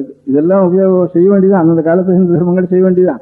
ஆனாலும் மூல சிரமத்தை அழிச்சுட்டு இந்த சிரமங்கள் பண்றது தப்பு. அதனால ஒரு கோவில் கட்டணும், ஒரு கோபுரம் கட்டணும், ஒரு குளம் கட்டணும், ஒரு சிரமம் பண்ணணும். ஏதாவது நாம் உயிரோடு இருக்கிறதுக்கு உயிர் வாழ்றதுக்கு அநேக சாமான்களை நாம் எடுத்து உபயோகப்படுத்திருக்கோம் பூதேவியின் இடத்துல இருந்து. அதுக்கு பூமிக்கு ஏதாவது கொடுத்துட்டு போகணும். அந்த கொடுத்துட்டு போறது சாஸ்திரமாக ஒரு வஸ்துவா கொடுத்துட்டு போகணும். அந்த மாதிரி ஒரு சாஸ்திரமான காரியம் நம்மளால முடிஞ்சானா முதல்ல இதுக்கு நம்முடைய செலவெல்லாம் ரொம்ப குறைச்சிக்கணும். அது வந்து ஏதோ மோர், கஞ்சி, துணி, நூல் துணி, இந்த மூணோடு இருந்தானா நாமே நம்முடைய வஸ்திரங்களை நாமே சுத்தப்படுத்திக்கிறது. இன்னும் இந்த மாதிரி பழக்கங்கள் பெரியவர்கள் பழக்கம் வேணும். அப்போ கொஞ்சம் நம்முடைய குடும்பங்களுக்கு அதிகமாக வறுமை வராது. கொஞ்சம் ஒவ்வொருத்தரும் கொஞ்சம் மிச்சப்படுத்தி வைக்கலாம். இதெல்லாம் ஒரு சிரமமாவது செய்யலாம். அந்த ஒரு சிரமத்துல முதல்ல சொன்னது ஒரு சமுதாயங்கி அல்லது ஒரு உரகல், அதுக்கப்புறம் ஒரு கிணறு, அதுக்கப்புறம் ஒரு குளம், இது எல்லாத்தையும் காட்டலாம். இன்னும் கூட இருந்தானா ஒரு ஆஸ்பத்திரி, இன்னும் கூட இருந்தானா பள்ளிக்கூடம், பேங்க்கு, அதெல்லாம் செய்யலாம். 10 பேர் செஞ்சு செய்யலாம். எல்லாத்தையும் காட்டின பிறகு எல்லாத்துக்கும் மூலம் போகிறோம். அதனால கோவிலை அழிச்சுட்டு இந்த பழைய முறையான தர்மங்களை அழிச்சுட்டு இதை பண்ணுன்னு சொல்றது தப்பு. அதனால புதுமுறையானது வந்து தானே செய்ய வேண்டிய அவசியம் இருந்தானே செய்யத்தான் வேணும். அதோட கூட பழசுதான் உண்மையா எல்லாத்துக்கும் ஒரே மருந்து. எத்தனை ஆஸ்பத்திரி இருந்தாலும் மனசு சாந்தம் இல்லாமனா எந்த ஆஸ்பத்திரினாலும் பிரயோஜனம் இல்லை. அந்த இது எல்லாத்துக்கும் ஆஸ்பத்திரி பகவானை ஸ்மரிக்கிறது தான் எல்லாத்துக்கும் ஆஸ்பத்திரி. அவனுடைய நினைவு மறந்து போயிட்டு தானே அதுக்காக ஒரு இடத்துலயாவது ஒரு பூஜை மணி கோவில். அதனால திருக்கோவில் இல்லா திருவிழூரும் அப்படின்னு திருவண்ணீரணியா இந்த மாதிரி ஒரு விபூதியோ ருத்ராட்சமோ ஒரு மணியோ செங்கோ கோவிலோ இதெல்லாம் இருந்துட்டு இருக்கணும். அந்த இடத்துல நாம் செங்கு விபூதி கேட்டதுக்கு அப்புறம் பகவானுக்கு நைவேத்தியம் ஆனதுக்கு அப்புறம் நம்ம ஆகணும் அப்படிங்கிறது தான் உண்மையான நன்றி. அப்படி இருந்தானா நாட்டுக்கு ஒரு குறை இருக்காது. இந்த மாதிரி நாடு இருந்த வரைக்கும் ஒன்றும் அதே மாதிரி துர்பிட்சங்கள்லாம் அதிகமாக வராமல் இருந்தது. இல்லை, அந்த மாதிரி ஒரு முறை நாம் செய்ய வேண்டியது அவசியம். இருக்கிற கோவிலில் இல்லை இருக்கிற கோவில்னா ஊர்பட்ட கோவில் இருக்கேன் இன்னும் கோவில் கட்டுறது அப்படின்னு அந்த மாதிரி இந்த சமயம் தப்புன்ட்டு அப்படி அநியாயம்ன்றது. ஒவ்வொருத்தரும் வந்து சாயங்காலத்தில் ஈஸ்வர சன்னிதானத்தில் போய் கோபுரத்து வாசல் இருந்தாலும் ஒரு நமஸ்காரம் பண்ணிட்டு வர்றது அப்படின்னு இருக்கிற பாப்புலேஷன் முழுக்க வச்சுட்டு இருந்தாங்கன்னா இப்போ இந்த இருக்கிற கோவிலே போறாது. இப்போ மடத்துக்கு எல்லாரும் வந்துள்ள இப்போ பண்றதுல இங்கேயே இடம் போறல, இங்கே ஏதோ நான் வந்திருக்கிற ஒரு 10 நாளையாவது நீங்க வந்துட்டு இருக்க. இந்த மாதிரி ஒவ்வொருத்தரும் ஒரு கோவிலுக்காவது நிச்சயம் சாயந்தரம் போறதுன்னு வச்சுட்டு இருந்தாங்கன்னா இந்த இருக்கிற கோவில் போறாது. இன்னொரு 10 மடங்கு கோவில் கட்டணும் இந்த மெட்ராஸ் சிட்டியிலேயே இருக்கிற ஜனங்களுக்கு. அதனால ஏன்டா கோவில் இவ்வளவு பைத்தியக்காரனா கட்டி வச்சிருக்காங்க, அதனால செவிக்கு ஒரு கோவில் நல்லா வச்சிருக்காங்கன்னா அத்தனை ஜனங்களும் போயிட்டு இருந்தா அந்த கோவிலுக்கு போகாம நம்ம வந்து சாப்பிடுறது நமக்கு நன்றி இல்லாத இதுன்னு எண்ணம் அவளுக்கு. அது வந்து அவ உள்ள நடக்கணும்னு உள்ள போகணும்னு கூட இல்லை. நம்ம அபசாரம் நம்ம கொஞ்சம் அசுத்தமா இருந்தோம்னா வெளியிலேயே இருந்து கோபுரத்துக்கு வெளியிலேருந்து தரிசனம் பண்ணுவோம். அது இதையாவது விமானத்தையாவது தரிசனம் பண்ணிடுவோம் அப்படிங்கிற நினைவோட அப்படி இருந்திருக்காவா. ஏன்னா உள்ள கூட போறதுக்கு இன்னும் நியமத்தோட போகணும். இந்த மலையாளத்துல போனா ஸ்நானம் பண்ணிட்டு போகணும், சட்டை ஒண்ணு போகக்கூடாது அப்படின்னு ஈர துணியோட போகணும் அப்படின்லாம் வச்சுட்டு இருக்கா. இன்னும் கொஞ்சம் நம்ம நாட்டு காட்டிலும் அதிகமாக வச்சுட்டு இருக்கா. அதனால அப்படி இல்லாத வெளியில இருந்தாவது தரிசனம் பண்ணிடுறதுன்னுட்டு அப்படி எல்லாரும் ஒரு தரிசனம் பண்றது. எல்லாரும் சப்தமாவது காதுல கேட்கணும். அங்க இருந்து அங்க மணி அடிச்சு தானே நமக்காவது சத்தம் கேட்கணும். அவ்வளவு கிட்டவாவது ஒரு கோவில் இருக்கணும் எல்லா இடத்துலையும் அப்படிங்கிற மாதிரி சப்தமாவது கேட்டுட்டு இருக்கணும். அதுக்கப்புறம் தான் நமக்கு நைவேத்தியம் ஆயிட்டுதுன்னா அப்புறம் தான் செய்யணும். எல்லா மருந்து காட்டிலும் ஈஸ்வனுடைய பக்தி, அதனால மனசுக்கு ஒரு சாந்தம், அதனால ஒரு நல்ல எண்ணங்கள், இதுதான் நமக்கு முக்கியமான மருந்து. எல்லாவற்றையும் காட்டணும். அந்த மருந்துக்கு கோவிலுங்கிற சிரமம் செய்யலாம். அதனால தர்மம் பண்ணணும்னு பரோபகாரம் பண்ணணும்னு சொன்னேனே, எல்லாவற்றுக்கும் உயர்ந்த பரோபகாரம் ஜனங்களுக்கு ஈஸ்வனுடைய நினைவு வருது, நினைவு மூட்டுறது. அதை காட்டிலும் பெரிய பரோபகாரம். எவ்வளவு நாம் அவளுக்கு பணம் கொடுத்தாலும், எவ்வளவு கல்வி கொடுத்தாலும், எவ்வளவு மருந்து கொடுத்தாலும், எல்லாத்தையும் காட்டிலும் ஈஸ்வனுடைய நினைவை நாம் ஊட்டுறது பெரிய பரோபகாரம். அதுக்காகத்தான் பெரியவர்கள்லாம் ஒரு கோவில் கட்டுறதுன்னு வச்சிருந்தா. அதெல்லாம் பழைய நாள் தர்மம், இப்போ புது நாள் தர்மம்னு படிக்கக்கூடாது. பழசு புதுசு நாளில் ஒன்றும் கிடையாது. உபயோகம் இருந்தானே என்றைக்கும் பழசும் புதுசு தான், புதுசும் பழசு தான். அங்கே உபயோகம் இல்லாமல் இருந்தாலும் புதுசும் பழசாக சொல்ல வேண்டியது தான். உபயோகம் இருந்தானே பழசையும் புதுசாக வச்சுக்க வேண்டியது தான்.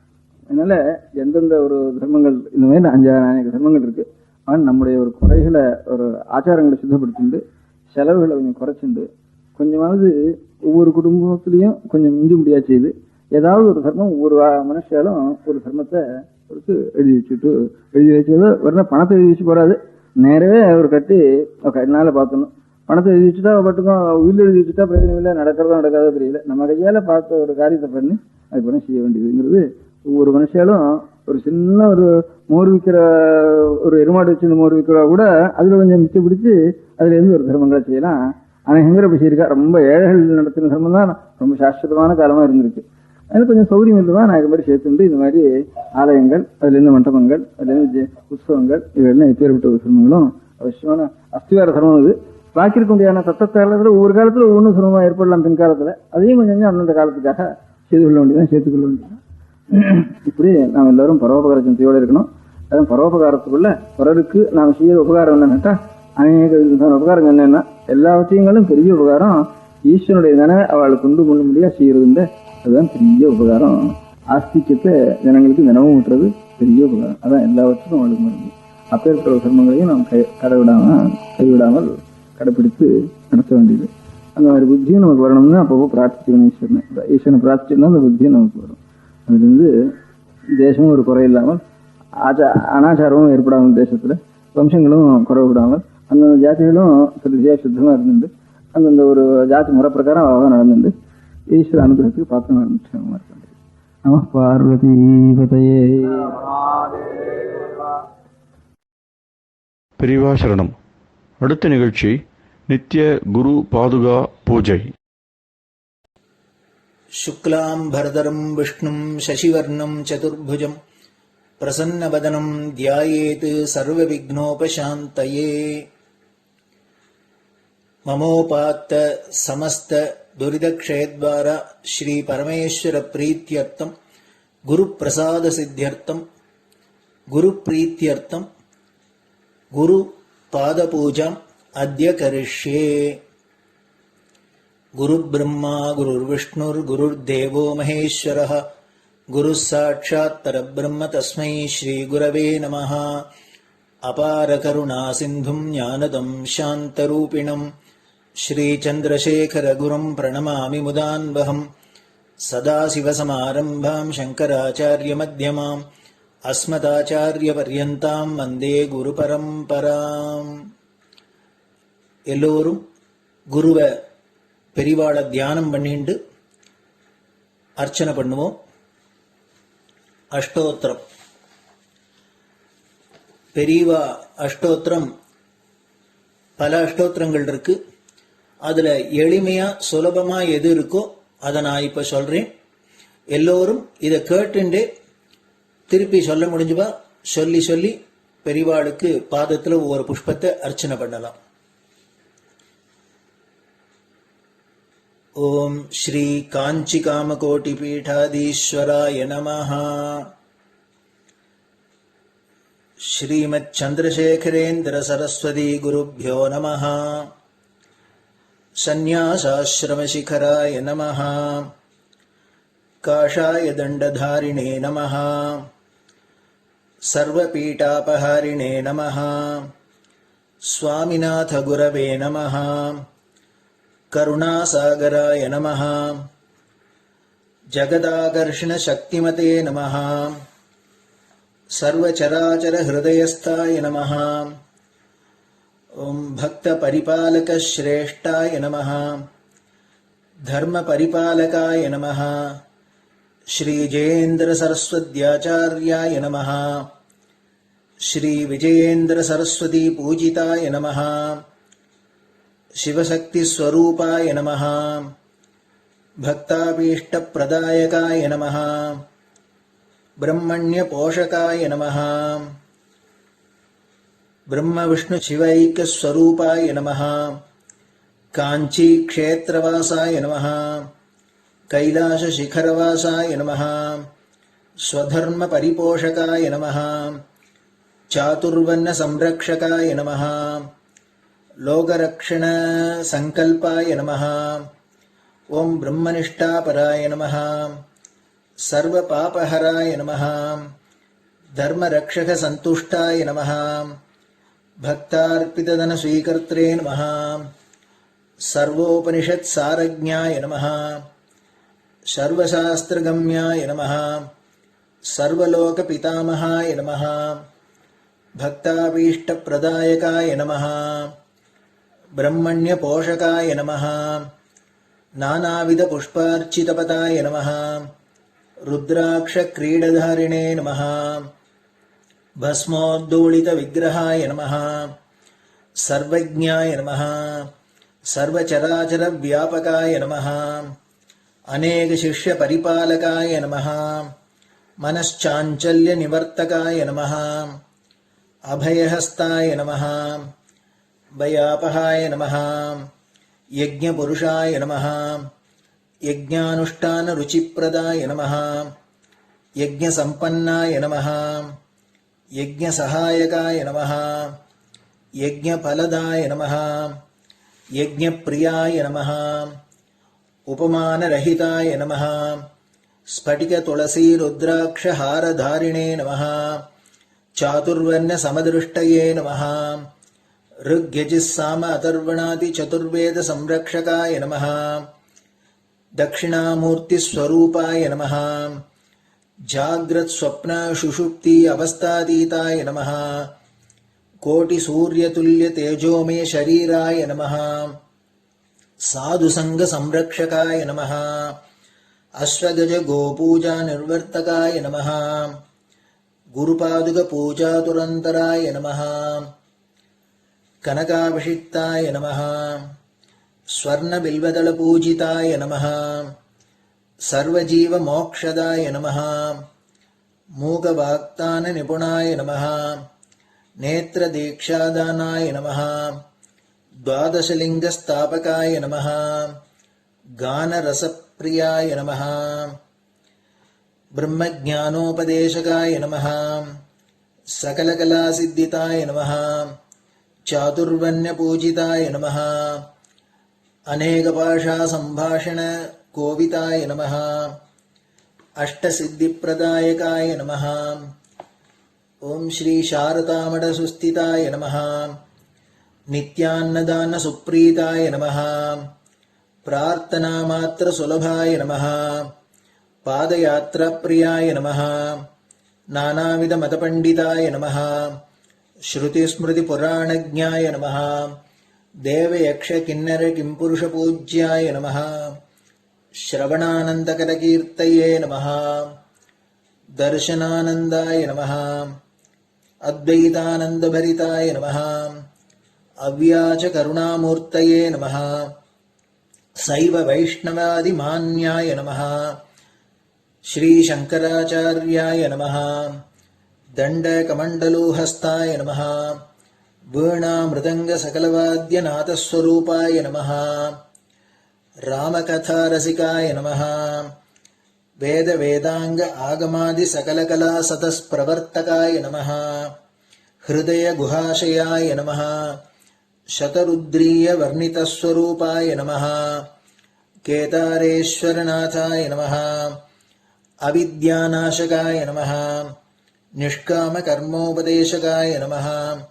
लघुभक्तिमार्गोपदेशकाय नमः लिंगस्वरूपाय नमः सालग्रामसूक्ष्मस्वरूपाय नमः कालड्यां शङ्करकीर्तिस्तम्भनिर्माणकर्त्रे नमः जितेन्द्रियाय नमः शरणागतवत्सलाय नमः श्रीशैलशिखरवासाय नमः डमरुकनादविनोदाय नमः वृषभारूढाय नमः दुर्मदनाशकाय नमः आभिचारिकदोषहर्त्रे नमः मिताहाराय नमः मृत्युविमोचकशक्त्याय नमः श्रीचक्रार्चनतत्पराय नमः दासानुग्रहकारकाय नमः अनुराधानक्षत्रजाताय नमः सर्वलोकक्यादशीलाय नमः।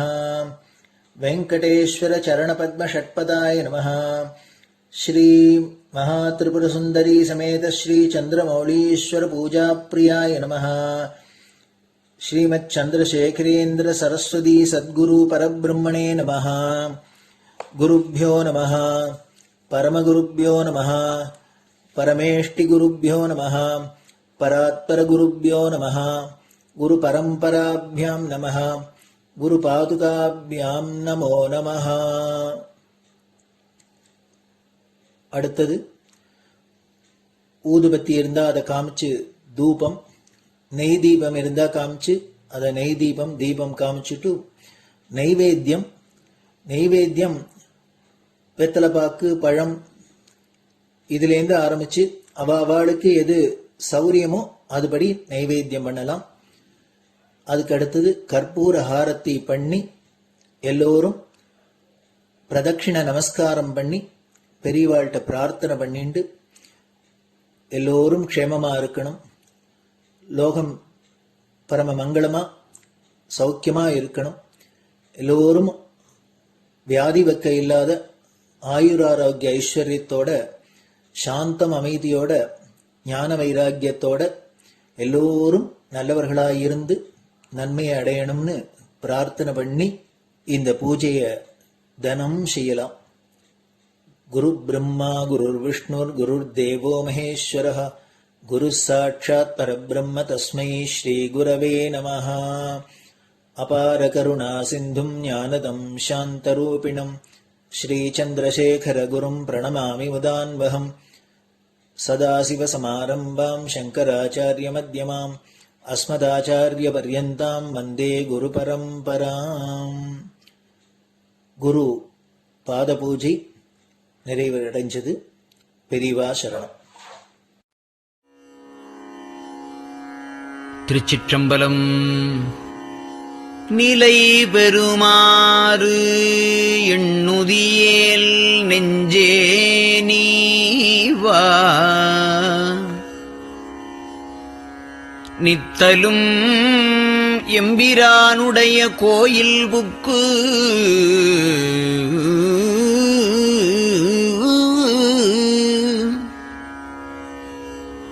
புலர்வதன் முன் அலகிட்டு மெழுக்குமிட்டு பூமாலை புனைந்து ஏத்தி புகழ்ந்து பாடி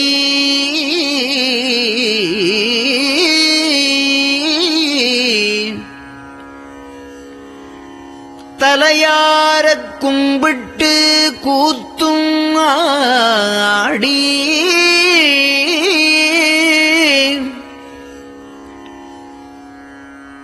சங்கரா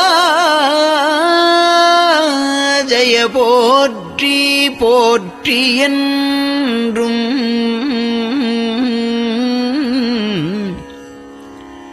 அலைபுனல் சேர் செஞ்சடையம் ஆதி என்றும் ஆரூரா என்றென்றே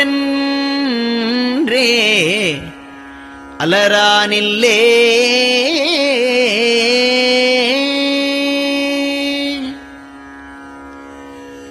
தந்தது உந்தன்னை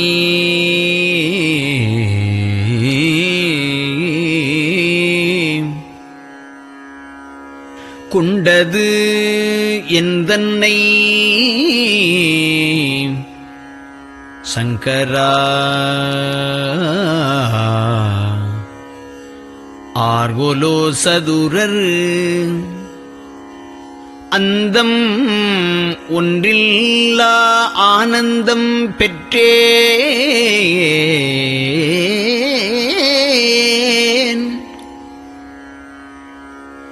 யாது நீ பெற்றது ஒன்று என்பால் சிந்தையே கோயில் கொண்டயம் பெருமான் திருப்பெரும் துறையுரை சிவனே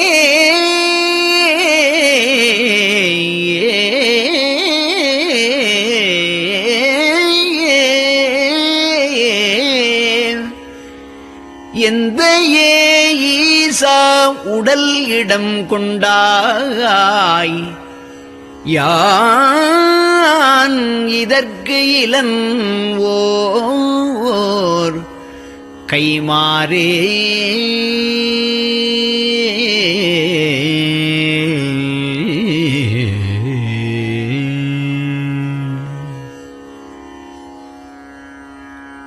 அன்னநடையார் அமுத மொழியார் அவர்கள் பயில் தில்லை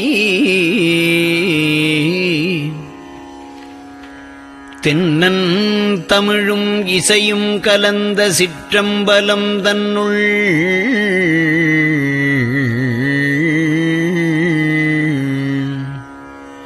பொன்னும் மணியும் நிறந்த தலத்து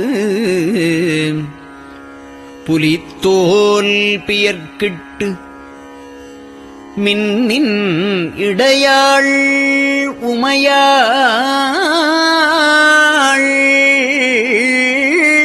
காண விகிதன் ஆடுமே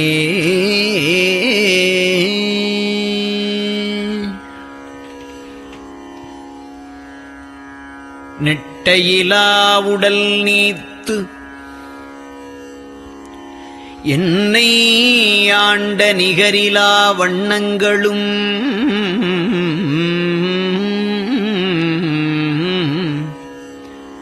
சிட்டன் சிவனடியாரை சீராட்டும் திறங்களுமே சிந்தித்து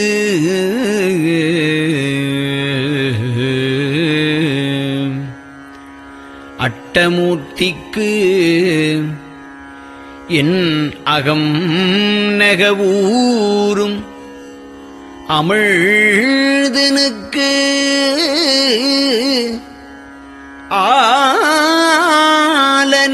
ஆலநீழற்பட்டனுக்கு என்னை தன்பார்படுத்தானுக்கே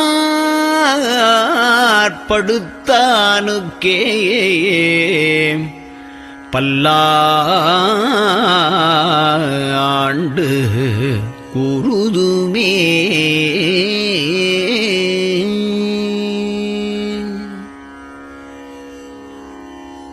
நெஞ்சம்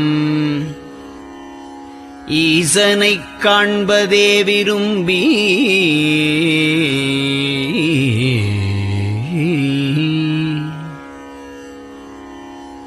நிரந்தரம் திருவாக்கினில் நிகழ்வது அஞ்செழுத்துமே ஆக ஆளுடைய அம்மை செம்மலர் கைகுவித்து அருளி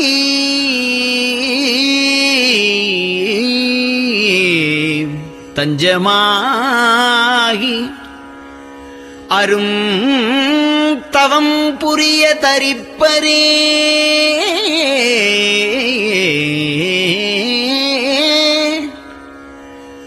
அவள்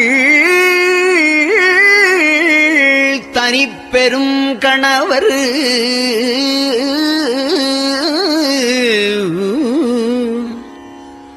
வஞ்சம் நீக்கிய மாவின் மூலத்து வந்து தோன்றினார் மலைமகள் காண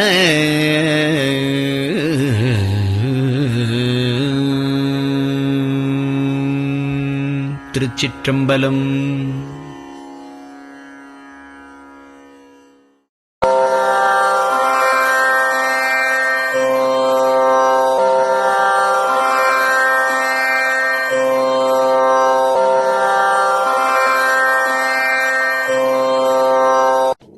பெரியவா சரணம். பெரியவா வானொலியின் காலை நிகழ்ச்சிகள் இத்துடன் நிறைவடைகின்றன. எமது அடுத்த ஒளிபரப்பு இன்று மாலை இந்திய நேரப்படி 6 மணிக்கு துவங்கும். பெரியவா சரணம்.